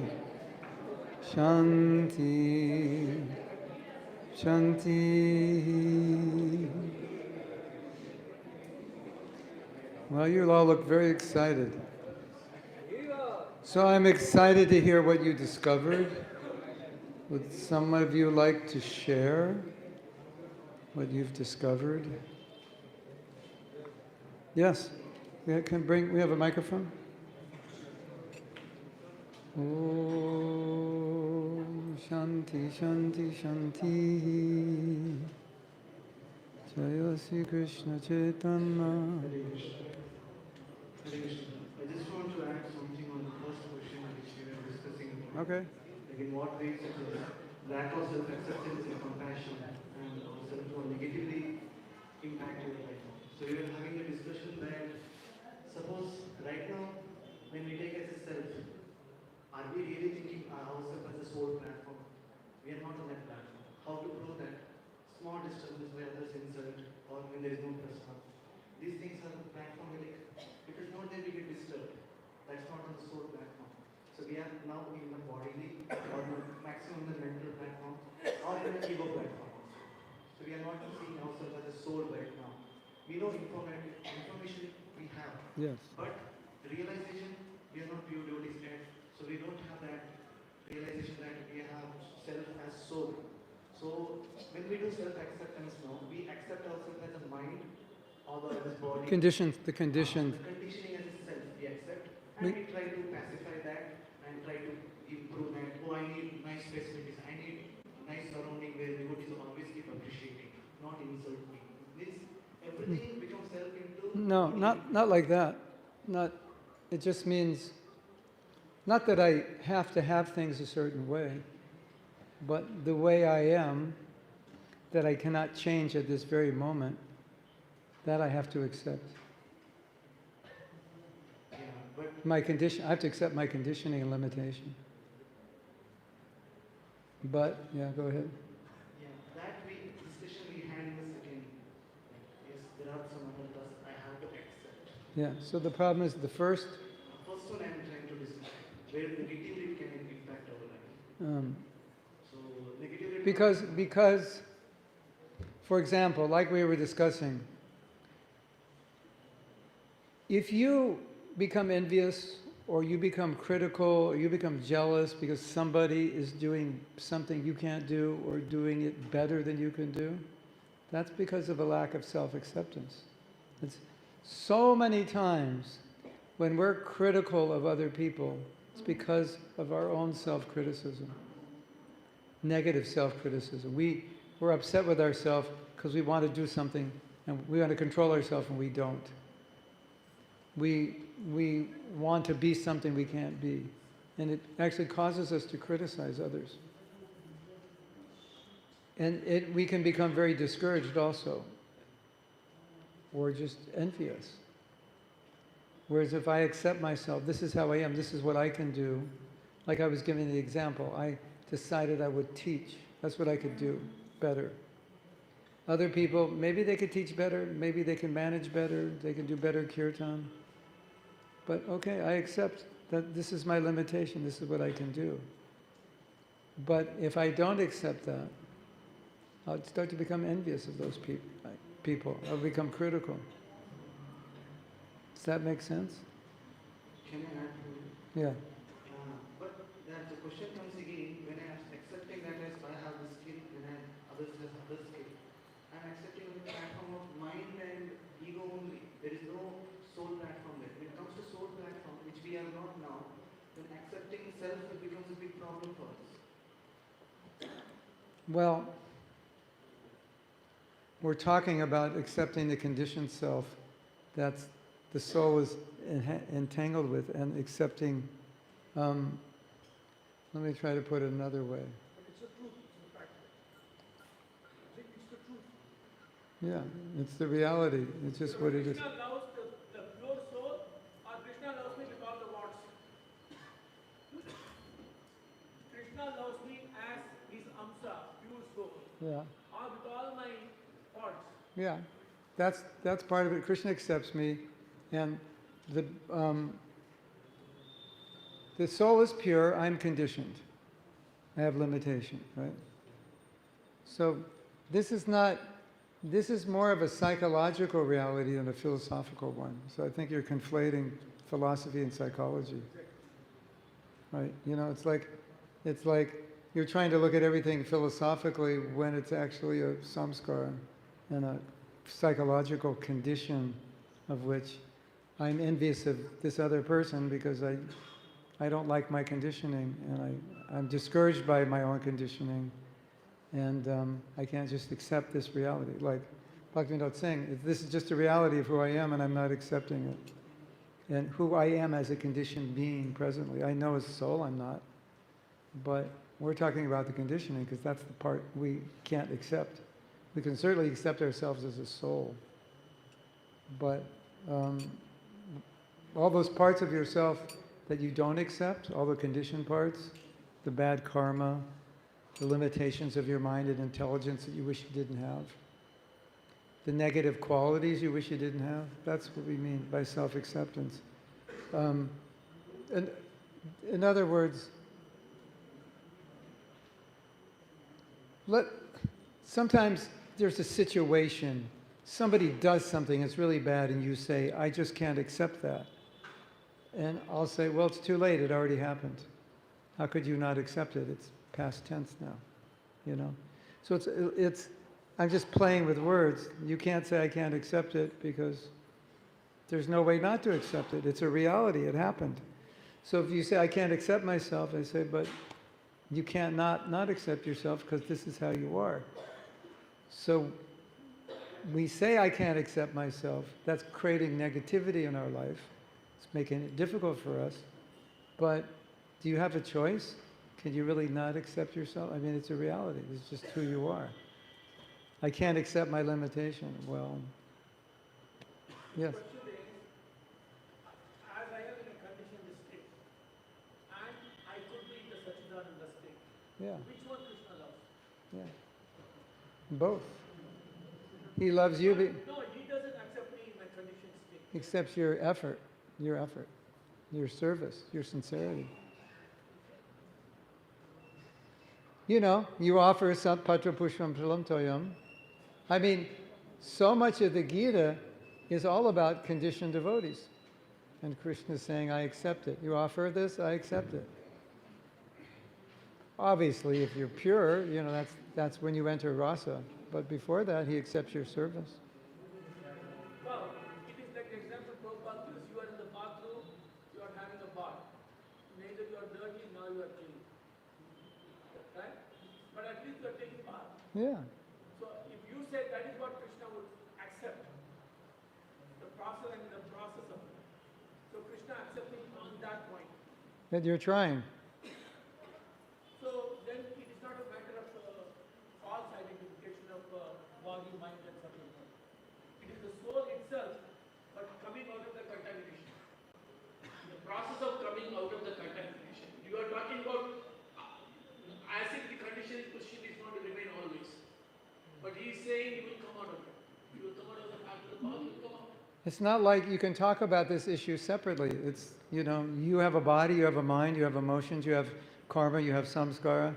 So to try to like say, well, the soul is different, that's fine, but you're within a body that has all that conditioning. So my point is that so many devotees don't like who they are. They don't like their conditioned self, understandably. But it creates a negative impact on them, and they discourage themselves. And they say things like, I hate myself, or what's the use? I have so many bad qualities.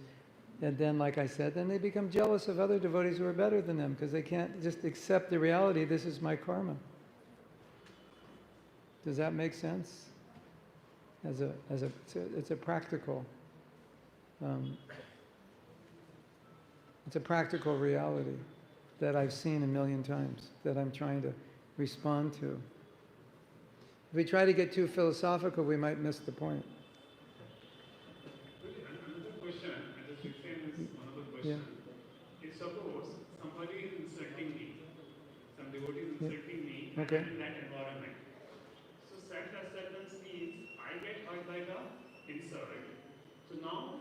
should I change my place? Because I should think positively about myself and if I'm getting insulted, I should change my place. Or should I think as a karma and just accept it? No, self-acceptance is different. You're talking more about tolerance, just tolerating, but self-acceptance it's how you see yourself. Self-acceptance is just about your relationship with yourself and how you perceive yourself, either in positive or negative ways. So it has nothing to, it's not exactly, I mean, if I said you're stupid and you thought, yes, I'm stupid, that would be, then you're not accepting yourself as you are. You're putting yourself down. But if a person's just bothering you, it doesn't really deal with so much with self-acceptance. It deals more, like we said, it deals more with self-care. I'm just not going to let it bother me because I want to preserve my sanity and my peace of mind. So how do I do that? Like I said, 7 and 12. 7, people tolerate, but they burst after 2 weeks. Yeah. And 12, they don't, they tolerate only to their limit.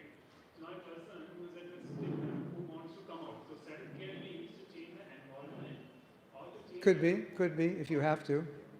It could be either, so he's asking, if you want to protect yourself from a situation, is it changing, you're saying, do you change internally or do you change externally?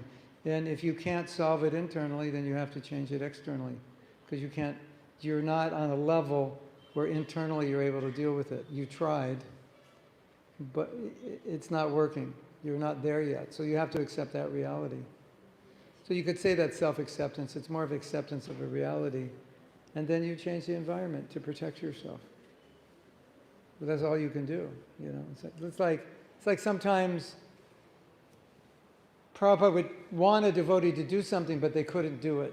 So he'd say, okay, then do this. So it's like, you know, so internally, I tried to let this go, but I was so offended by it, I just can't see that person. It disturbs me too much. So I have to be separate, or I can't work with them anymore. Okay, what can you do? Prabhupada did that all the time. Put two people who can get along in different places. And usually he didn't even try, or many times he didn't try for them to get along because he saw they couldn't. So these are realities you deal with as a conditioned soul. You know what you should do, but then you have to deal with what you actually can do. And so if you try to do what you can't do, then at some point it's not going to work. Right? It's like, so, you know, we always want to push, do more, try. But eventually you know what your limit is. And then you try to push that limit, you can't maintain it. So you want to maintain your devotional service that's sustainable so you can progress. You don't want to like go too high and then crash. Because usually if you try to go too high, you end up lower than where you started. And a lot more discouraged. Right? And a lot of times we're just trying to do something we could never succeed at doing because it's too high of a level. And it backfires because you feel like a failure. Whereas if you were to realize this is beyond my level and stayed lower, you would feel successful. Right? So I mean, I have that experience of like trying to go, like wanting to go, like I really wanted to go. It was like, I felt it, this is what I want to do, but I wasn't qualified. So then I felt like I failed. And so for many years I felt like, oh, I'm just a failure. Whereas if I would have known that was beyond my limit, I would have never felt like a failure because I never would have tried for it. And I would have been steady rather than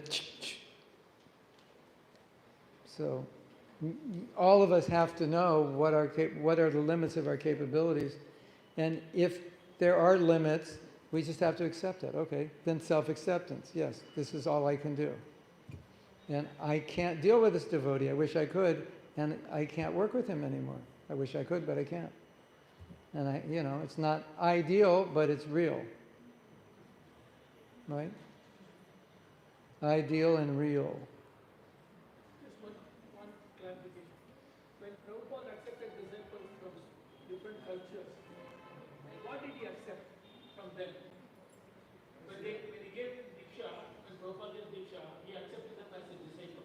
He gave them a chance to become pure devotees. What does acceptance means there when he accepted the disciple? What did he accept? He accepted that I will guide you back to Godhead. I accept the responsibility of taking you back to Godhead.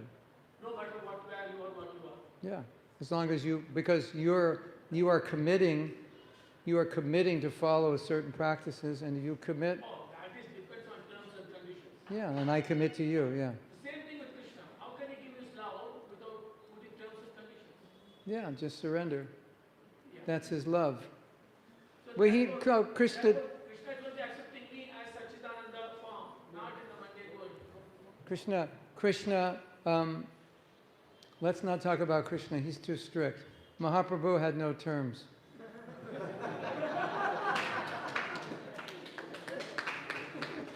Yes. I want to say something about unconditional love of Lord Chaitanya. So many of the people here are mothers. So I want to ask the mothers a question. When their child poops, do they love them less? So the Krishna soul is like that. You know, it's a child of God, and there are some imperfections. Yes. But Krishna loves them anyway. This is my take Yeah. on this. Yeah. Yeah. And what Prabhu was saying, sometimes there are toxic situations and toxic people around you who are not encouraging, and that's the time to step out of that environment and get into a more encouraging environment.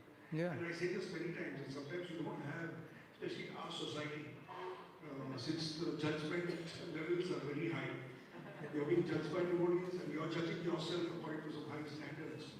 So I keep telling myself this, and I went through this 25, 30-year-old journey, and I finally told myself, I have to be my best encourager. And I tell people around me that you have to be your best encourager. Somebody encourages you or not, whichever situation you're in. So I was having this discussion with Radharanjan Madhav, I think what we know. And he said, how come you're so happy all the time? So I told him, you get up in the morning and you start with saying, hey, Radharanjan Madhav, kya banda hai? So, and I also say this, whatever you appreciates. So some self-appreciation, which in devotee circles is a little hard to accept. Yeah. How can I appreciate myself? I mean, I'm self-centered, I'm egoistic, and so many things immediately crop up because you condemn yourself and you're a great guy in our society. You appreciate yourself, what an arrogant, egoistic guy. That goes on. But for me it works because it encourages me. Well, I know I've got so many faults, but then when I appreciate something about myself, that encourages me to move on. Prabhu, I want to share something. There was one coach who, I was hearing a lecture, and he actually described all the qualities which devotees circles love. Like he said, if you feel you're not good enough, if you feel lower than anybody else, and he goes one, two, three, and it sounds like he's describing a devotee. And I'm hearing this attentively, and what's he saying? If you feel like this, oh wow, these are the feelings appreciated. And then he ended that with, if you're feeling A, B, C, D, E, which everybody here will say, wow, wow, kya bande ho, kya bande ho. And he ended up with, if you're feeling all this, you are abusing yourself, it's self-abuse. Wow. My God, what are we doing? And simple test, these emotions which sometimes we mention more with the stool and all that stuff, the simple test is it empowering you to really go forward? Yeah, Is it making you full of joy? Are you feeling, Prabhu, I'm working stool, wow. I feel great this morning. So it's empowering us, making us more joyful, more empowered to do more service for Lord Chaitanya. Fine, keep it. If it doesn't work, please drop it. So we can have a little joke here at this temple. When anybody says how you doing, you say, I'm feeling great, just like a worm and stool. I'm feeling as good as a worm and stool. Yahoo!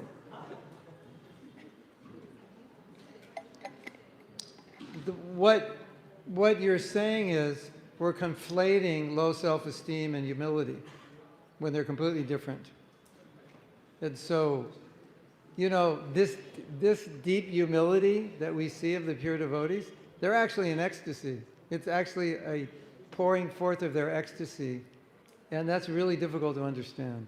That how does ecstasy manifest in feeling low and rotten and wretched and useless? Like, could you understand that? Like, you go to the psychiatrist and he says, how are you feeling? And you say, wretched, rotten, lowly, and what else? What are some of the other ones? Wretched, rotten. I had three. I was giving a workshop. We had three. Rotten, wretched, worthless. Yeah. The three politically correct emotions for all the good brahmacharis. How you feeling, Prabhu? Wretched, rotten, and worthless. Well, rotten is not a W. Well, anyway. Wretched, rotten, and worthless. Because that's how the pure devotees feel, but that's their ecstasy. And if you feel wretched, rotten, and worthless, and you're still ecstatic, well, more power to you. But generally, you won't feel ecstatic because it's not coming from prema. Right? It's coming, what Madhusudan Hari is saying, it's coming from trying to imitate a pure devotee. And it's backfiring because we don't have that emotion, so it doesn't work for us. Madhusudan Hari, I do an exercise which, like you said, is weird for devotees to do. And I tell them, tell your partner all the things you like about yourself. And immediately they think, well, that's, it's pride. And I say, no, no, no. All those things you should like about yourself because Krishna gave them to you and you can use them in his service. So I like that I'm good at cooking. I like that I'm good at singing. I like that I'm good. Wow, thank you, Krishna. You're going to deny? You're the best kirtaniya in Bangalore. You want to deny that? No, no, Prabhu, I'm the worst. Actually, I can't sing. I croak like a frog. No, you don't. You sing like a Gandharva. Oh, Prabhu, you're so kind. Why not just say, thank you, Krishna? Yeah, I appreciate Krishna's mercy that I can sing it. It's like, what's wrong with that? That's real for us. The other stuff is not real. It's all imitation. And there's like no place in our consciousness for that kind of talk because it doesn't mean anything. It's just words that were just imitation. Yes?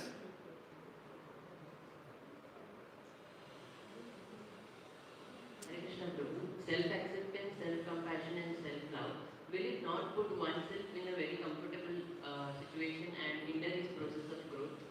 Like in a comfort zone, when we accept? Well, you want to do an experiment? Yes.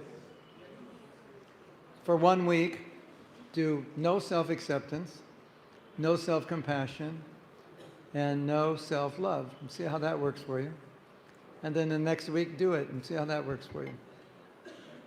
We're not talking about sense gratification, self-acceptance. How about this one? I don't accept myself. So that's very negative, right? I don't accept myself. So I don't love myself and I have no compassion. I just beat myself all the time. You think that's going to help you? No. So is your goal to be a pure devotee? Yes. So self-acceptance, self-compassion, self-love will help you be a pure devotee because that's your goal. If your goal is sense gratification, it'll help you get more sense gratification. So self-love, it's independent of what your goal is. So as long as your goal is Krishna, it's going to help you get there. Because you're not going to go, I'm so bad, I'm so bad, I'm so worthless, You're just going to be, okay, I'm a work in progress, things are going on, gradually I'll improve, I'll be tolerant, and I am trying, and I'm trying to be sincere, pat myself on the back. That's what it's going to do. So it'll be positive. Why don't we try this? 108 times when you get up in the morning, say, I'm wretched, rotten, and worthless. I'm wretched, rotten, see how that works for you. How about, and then the next week, despite the fact that I'm wretched, rotten, and worthless, I accept myself, I'm kind to myself, and I will do things which will help nurture my bhakti. Which one do you think is going to help you? Yeah. It's obvious. Now, when you're a pure devotee and you say, I'm wretched, rotten, and worthless, that's coming out of ecstasy, and that's going to help you. But it's going to have a different meaning. Yes?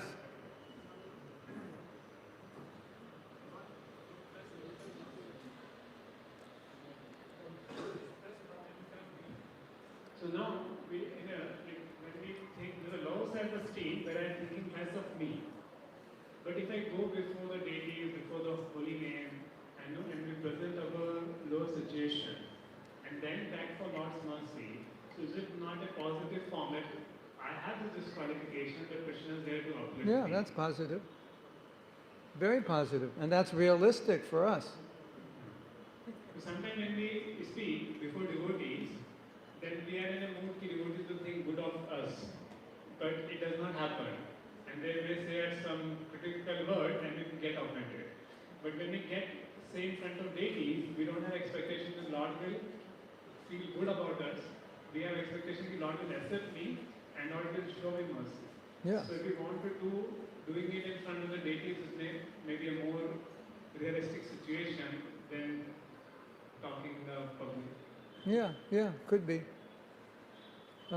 You can talk to the deities, tell him anything you want. You can say, thank you for giving me this quality. You could say that.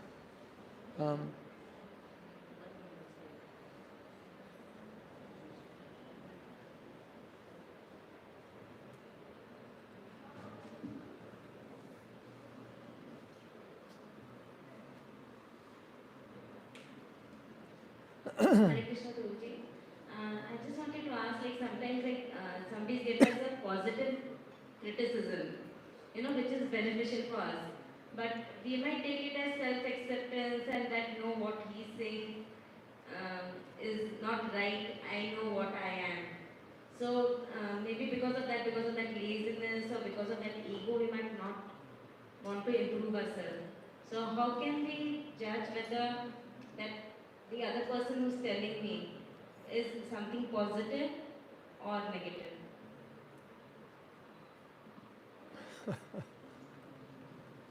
If you have a big ego, you won't be able to judge. That's for sure.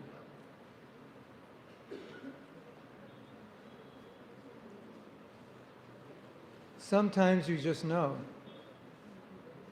And sometimes you will reject anything anybody tells you. Some of us will just not accept anybody. Some of us are humble enough at least to consider it. Let me think about it. So someone tells you something, you should at least be humble enough and say, thank you, let me think about it. Or if it doesn't make sense, and say, I don't understand it, I don't feel like I'm like that, but I'm going to think about it. And so you think about it. That's humility, to be able to accept it, even if you don't accept it, but just accept it and think about it. Self-acceptance is just, if I see that this person is right, then I just acknowledge that it's a fault I have, and I have to work on it without, condemning myself. That's what self-acceptance is.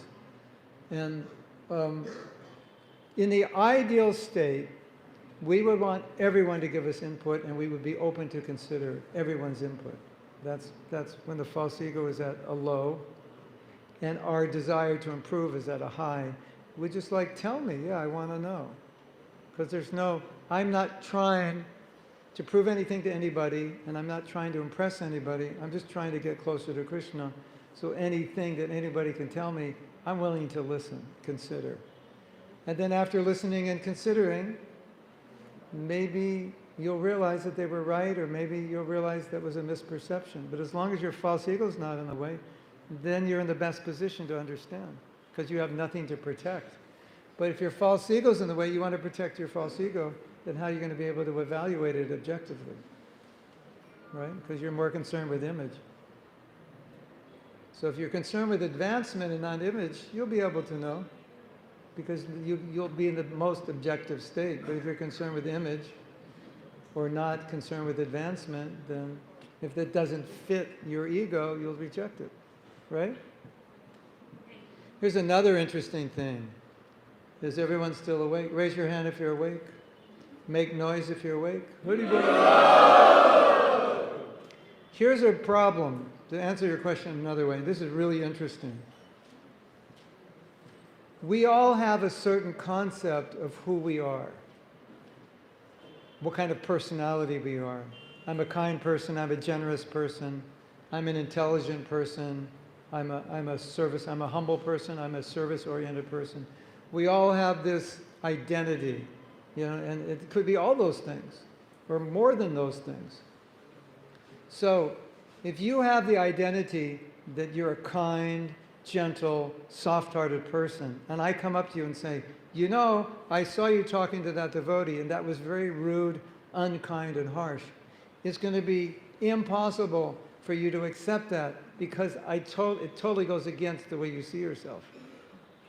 And so that's why sometimes we reject people when they're telling us what we're like, because it conflicts with what we think we're like.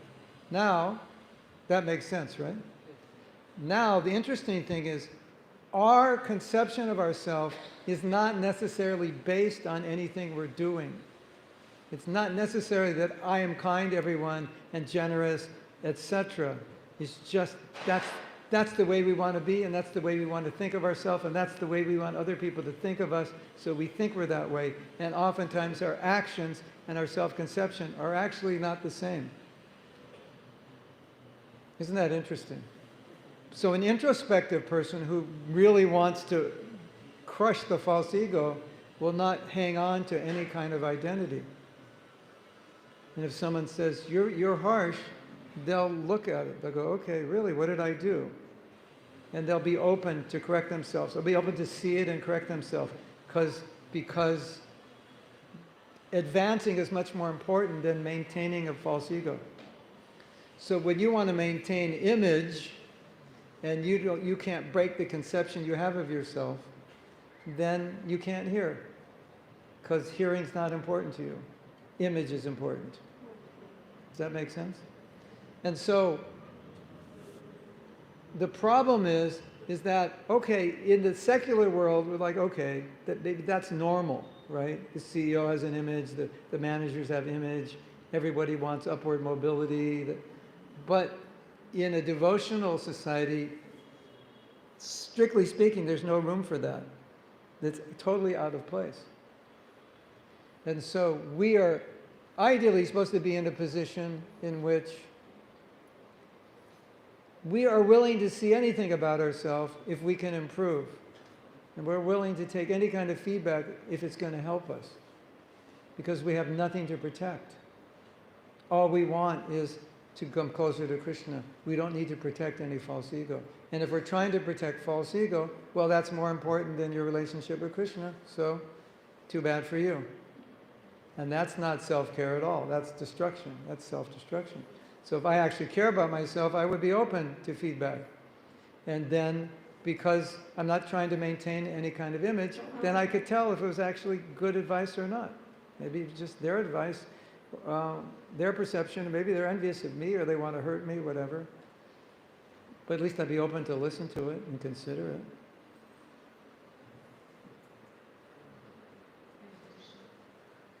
So, my dear devotees, did you join ISKCON to inflate your false ego? Or did you join ISKCON to deflate it? I don't believe you. I don't believe all of you. Okay, another question. You joined ISKCON to deflate your ego. At any point in your journey in ISKCON, did you ever see opportunities to inflate it and take advantage of it? Yes or yes?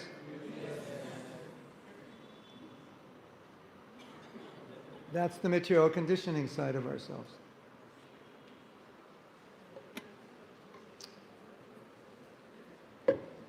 We have to realize that the desire to be appreciated is our conditioned desire.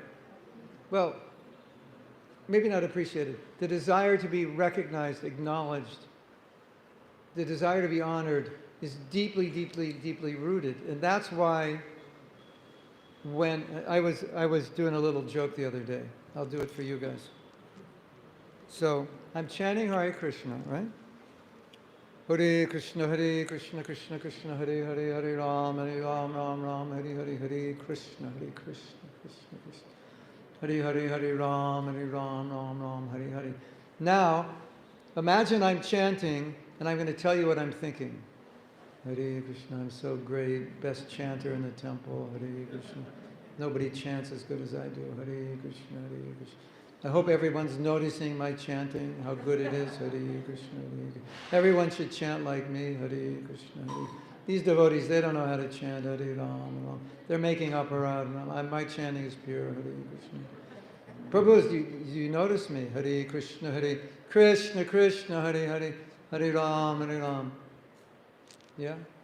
Could that happen? Yeah. So I'm in the Hare Krishna movement, and what's my goal now? To be recognized.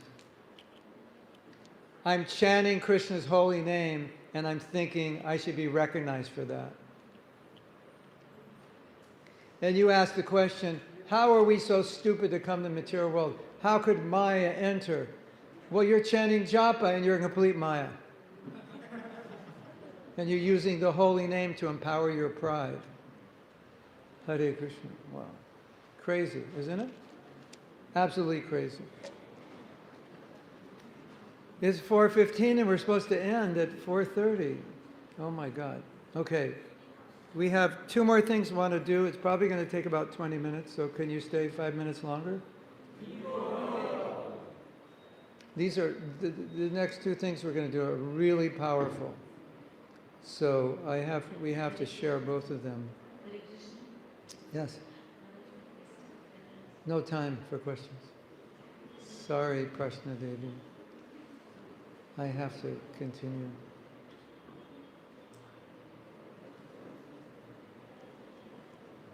I gave Sita Lange a new name. Maharaj, but I have one question. Devi Dasi.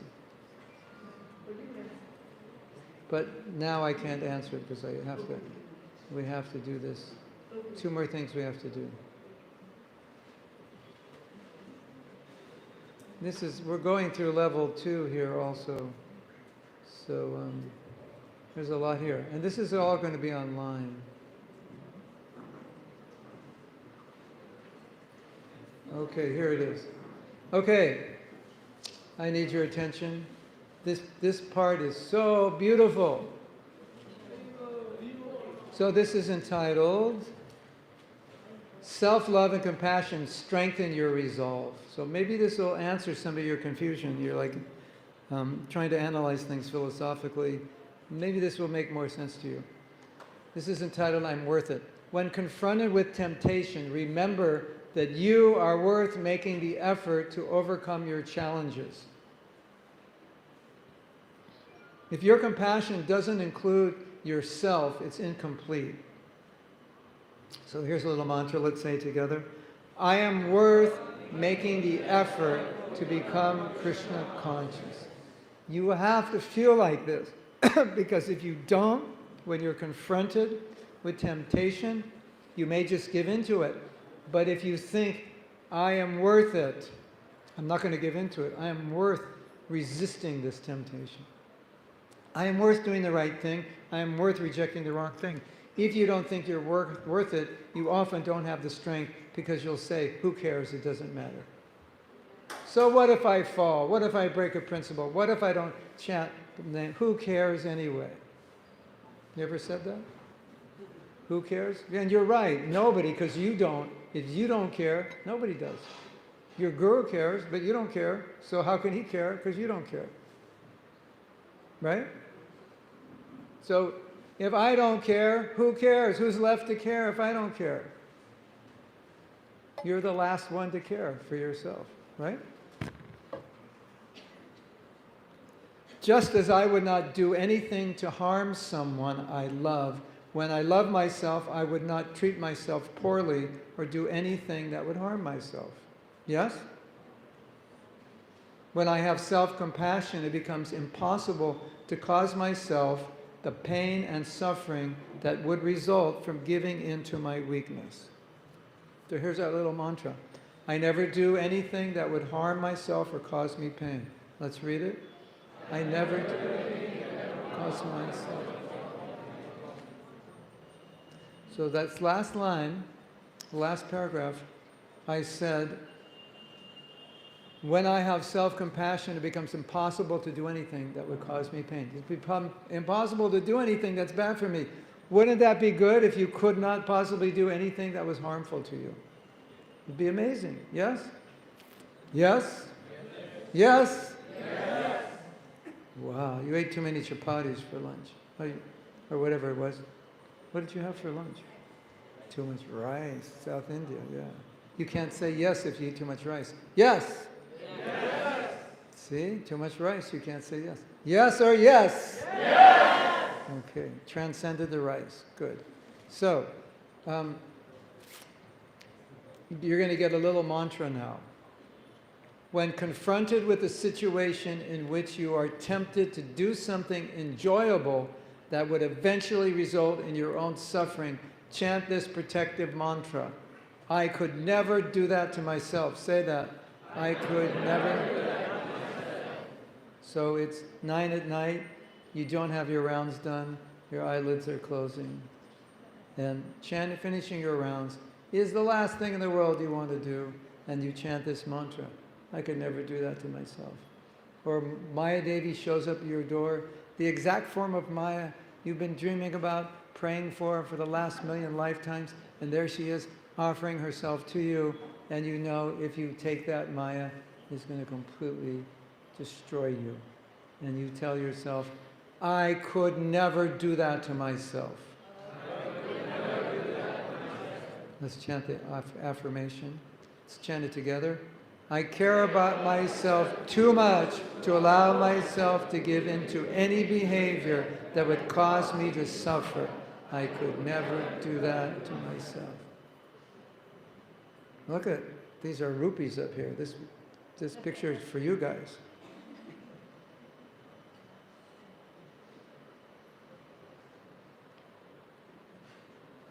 Yeah, okay.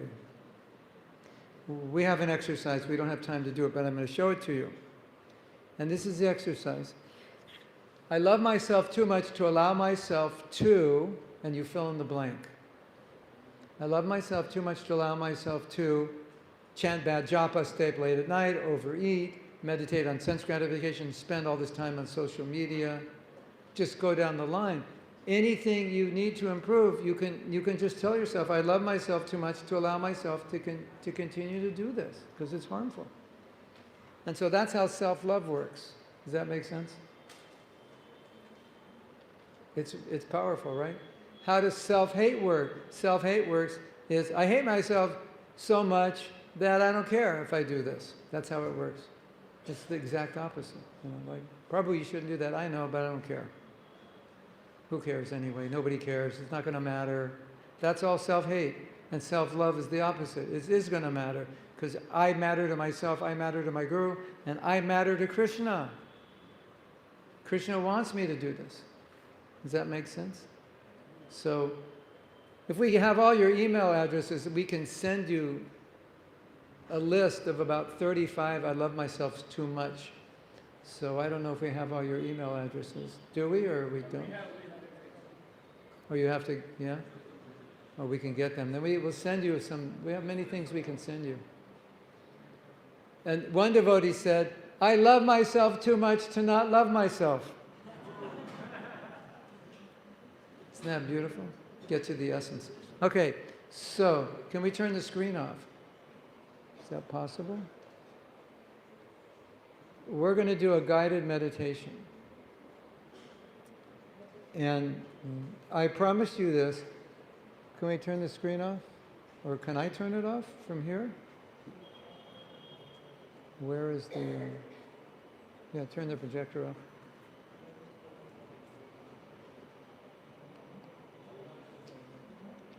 You are... The challenge of this meditation is I'd like you to close your eyes, but then you could fall asleep. So, you know, and I close one eye. Just look at the tip of your nose.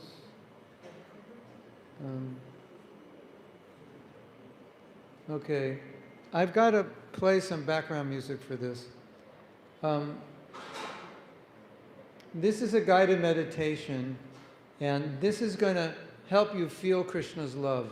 Because you remember we said, if I feel Krishna's love, it makes it natural to love myself. I mean, if he loves me, like I say, if he loves me, if I'm good enough for Krishna, I'm good enough for myself. Yes? You can say that. If I'm good enough for Krishna, I'm good enough for myself. So I have some background music. I just have to get it on my phone. And this will take about 10 minutes, and it's a great ending to the workshop.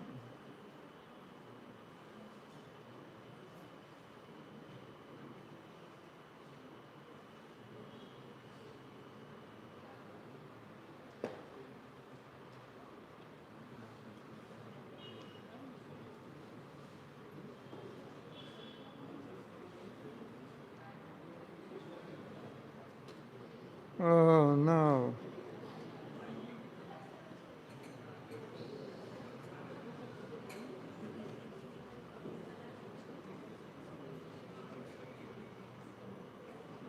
Okay. I want to see if we're still connected. Okay. This is called Krishna Loves You. Krishna loves you. Oh.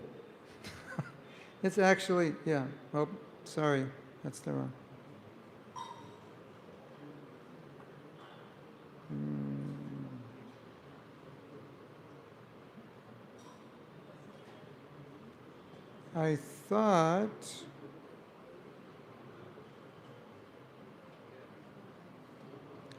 I thought it was the music, but it's actually recording.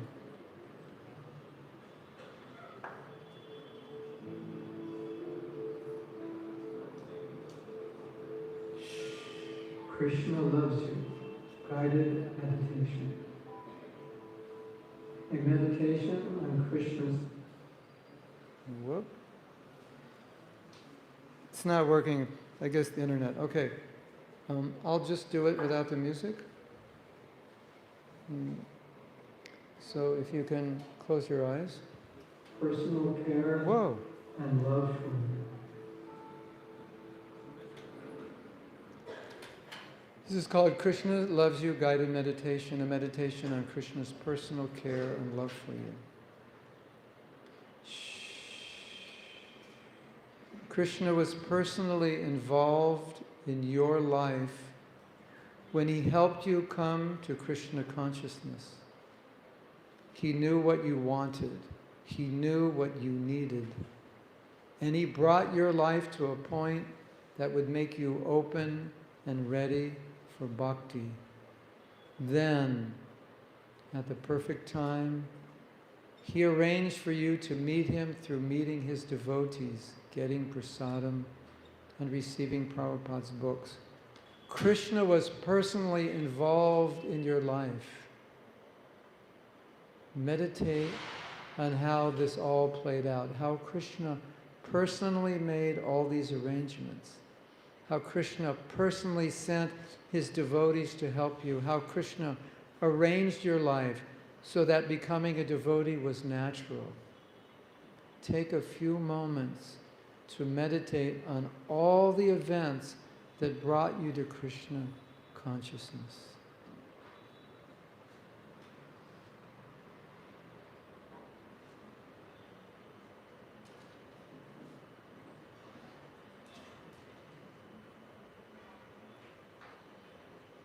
As you meditate on these events,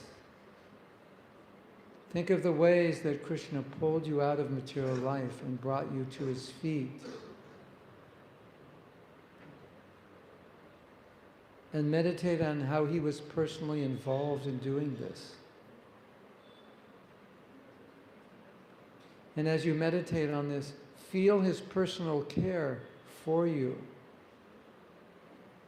Feel his personal concern and love for you. Allow yourself to feel how he made all these arrangements personally for you because he knew what you wanted and needed. And appreciate how Krishna is still showing you his love today by always guiding you, helping you, and providing for you. Now, allow yourself to feel his desire for you to come back to him. Allow yourself to feel his desire for a personal relationship with you. A relationship he has been wanting and waiting for since time immemorial. A relationship that is for your ultimate good. The only relationship in which you'll find true love. Allow yourself to feel what is in Krishna's heart. Feel his mercy. Feel his compassion. Feel his love. It's yours if you just take it. You don't have to deserve it. You just have to open your heart and receive it. Allow yourself to feel that Krishna wants this relationship. Feel what Krishna is feeling for you.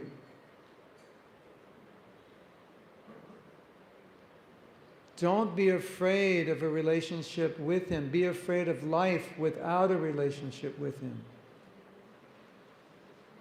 Allow yourself to feel how Krishna's desire for a relationship with you is unconditional. That his love is not based on your qualifications, what you do. And his love is not restricted because of the mistakes, failures, and sins in your past. Allow yourself to understand and accept that Krishna doesn't know how not to love you, that it is not possible for Krishna to not love you, and that his love is so great that he even blesses his enemies. What to speak of those who are trying to be his devotees. Allow yourself to feel Krishna's love. Open your heart.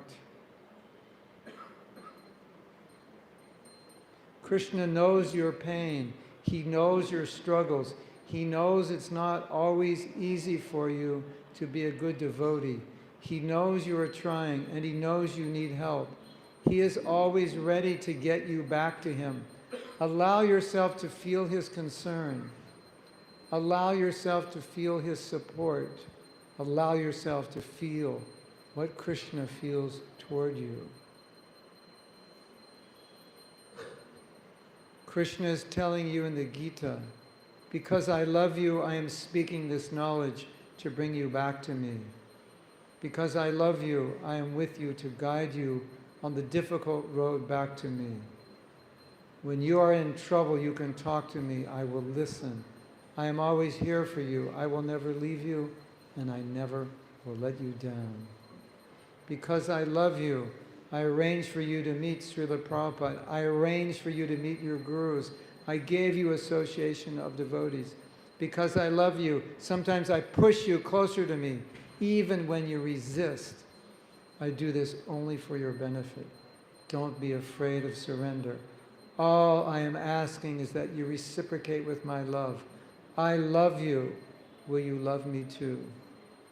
You will never find this kind of love in this world. Krishna is inviting you to dance and play with him eternally. You don't have to suffer any longer in this world. Krishna is telling you that I have a place for you where you'll be eternally happy. Please come back. Let's dance and play together forever. I am inviting you.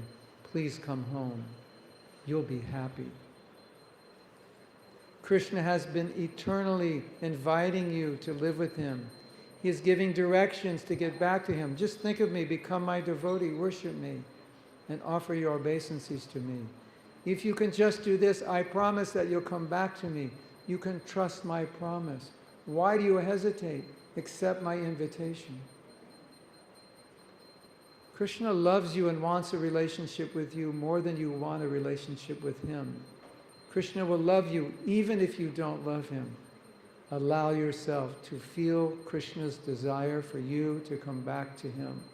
Allow yourself to feel how Krishna is missing you.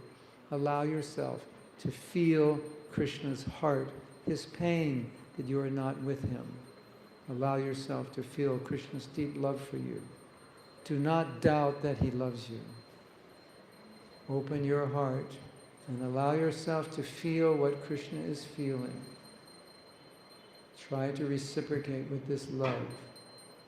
Your life has only one purpose: to feel Krishna's love and reciprocate with that love. Open your heart and allow yourself to feel this deep love. Open your heart and fan your desire to reciprocate with this love.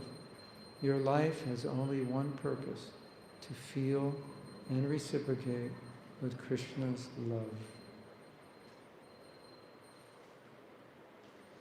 Remain with your eyes closed for as long as you wish.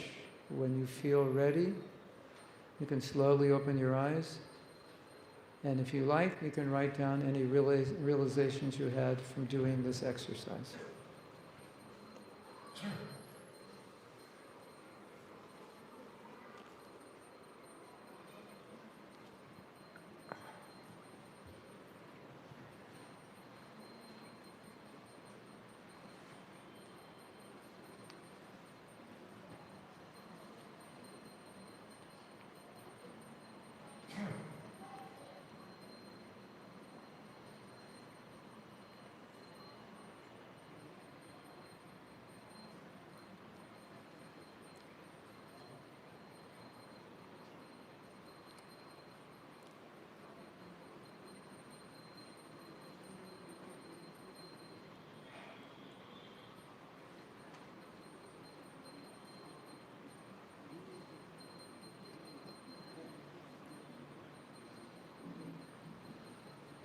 So we have officially ended the self-care workshop. Thank you all for coming. We will send you more things to remind you about what you've learned today. We have our affirmations recorded. We have our affirmations book. And this is just the beginning. What you've learned today needs to be practiced, needs to be meditated on. You need to be reminded of it. And we are putting up a self-care course. It should be finished in about a week online, and we'll let you know. And you can take this, everything you learn plus more will be there. You can take it at home on your own time. And there are maybe 50 pages of things to read and about 15 exercises. We only did a few today, but at least it's a beginning. Thank you very much. Srila Prabhupada ki jai. Go Premanandi. Hari Hari Bol.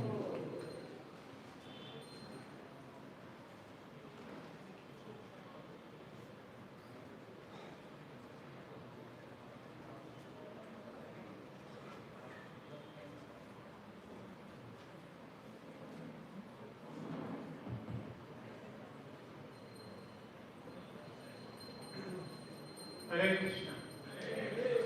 So how you felt the workshop? Not I think everybody is saying Hari Bol. So we thank all the devotees sitting from morning 8 a.m. till 4:30. How many are there since morning 8 a.m. Please raise your hand. There, okay. So many devotees from morning 8 a.m. to there. So it was one of the very enlightening workshops. And as the course of the workshop was going on, I realized over a period of 20 years, many of the things I learned, that's how I'm staying in Krishna consciousness. It helped me a lot to identify, okay, these are the elements are required, and to answer and from mentoring other devotees to help them, because many times we have lost many devotees because of not understanding this principles. So in mentoring, how to mentor the students so they don't go to these extremes of negative self-hate and they feel like not good for nothing and they go away. So it's a very important workshop, and many of the devotees that took feedback, they very much enjoyed and loved it. And especially the last part, that Krishna loves you. So that was very exciting part, because during Krishna book reading with the devotees, so that's the main theme which I will cherish in my life. You know, how Krishna loves us, and he brought it so nicely, how Krishna loved Kubja with his defected subtle body, defected gross body, how Krishna loves us. So you brought that point so nicely. So, so much grateful to you. So let us thank by one time chanting Hare Krishna Maha Mantra. Hare Krishna, Krishna Krishna, Hare Hare, Hare Rama, Hare Rama, Rama Rama, Hare Hare. So, told this tomorrow morning in Sarjapur Road, morning 8 a.m. class. We will be giving on Japa there, morning 8 to 9:30 Sarjapur Road. evening, the same seminar is going to repeat 3:30 p.m. It will be English with Hindi translation. So anybody has missed, they can attend it. Plus those who want in Hindi, it will happen in the temple hall from 3:30 to 7:30. Will happen tomorrow. Radhapati Gopinatha will be doing the translation tomorrow. And Monday morning, so for the time we have Bhagavatam, Srimad Bhagavatam class by Guruji. So please take benefit of this association. What is there? And also those who want to give dakshina for the travel and further thing as a reciprocation, you may do so by giving to Sureshwar Prabhu. Sureshwar Prabhu is behind. So Sureshwar Prabhu is Master Prabhu's disciple. And because of Prabhuji, we have Maharaj here. And so we are very fortunate here. So, and those who want 4:30 prasadam is down again. 3 days is not enough. 3 days is not enough, we want more. No,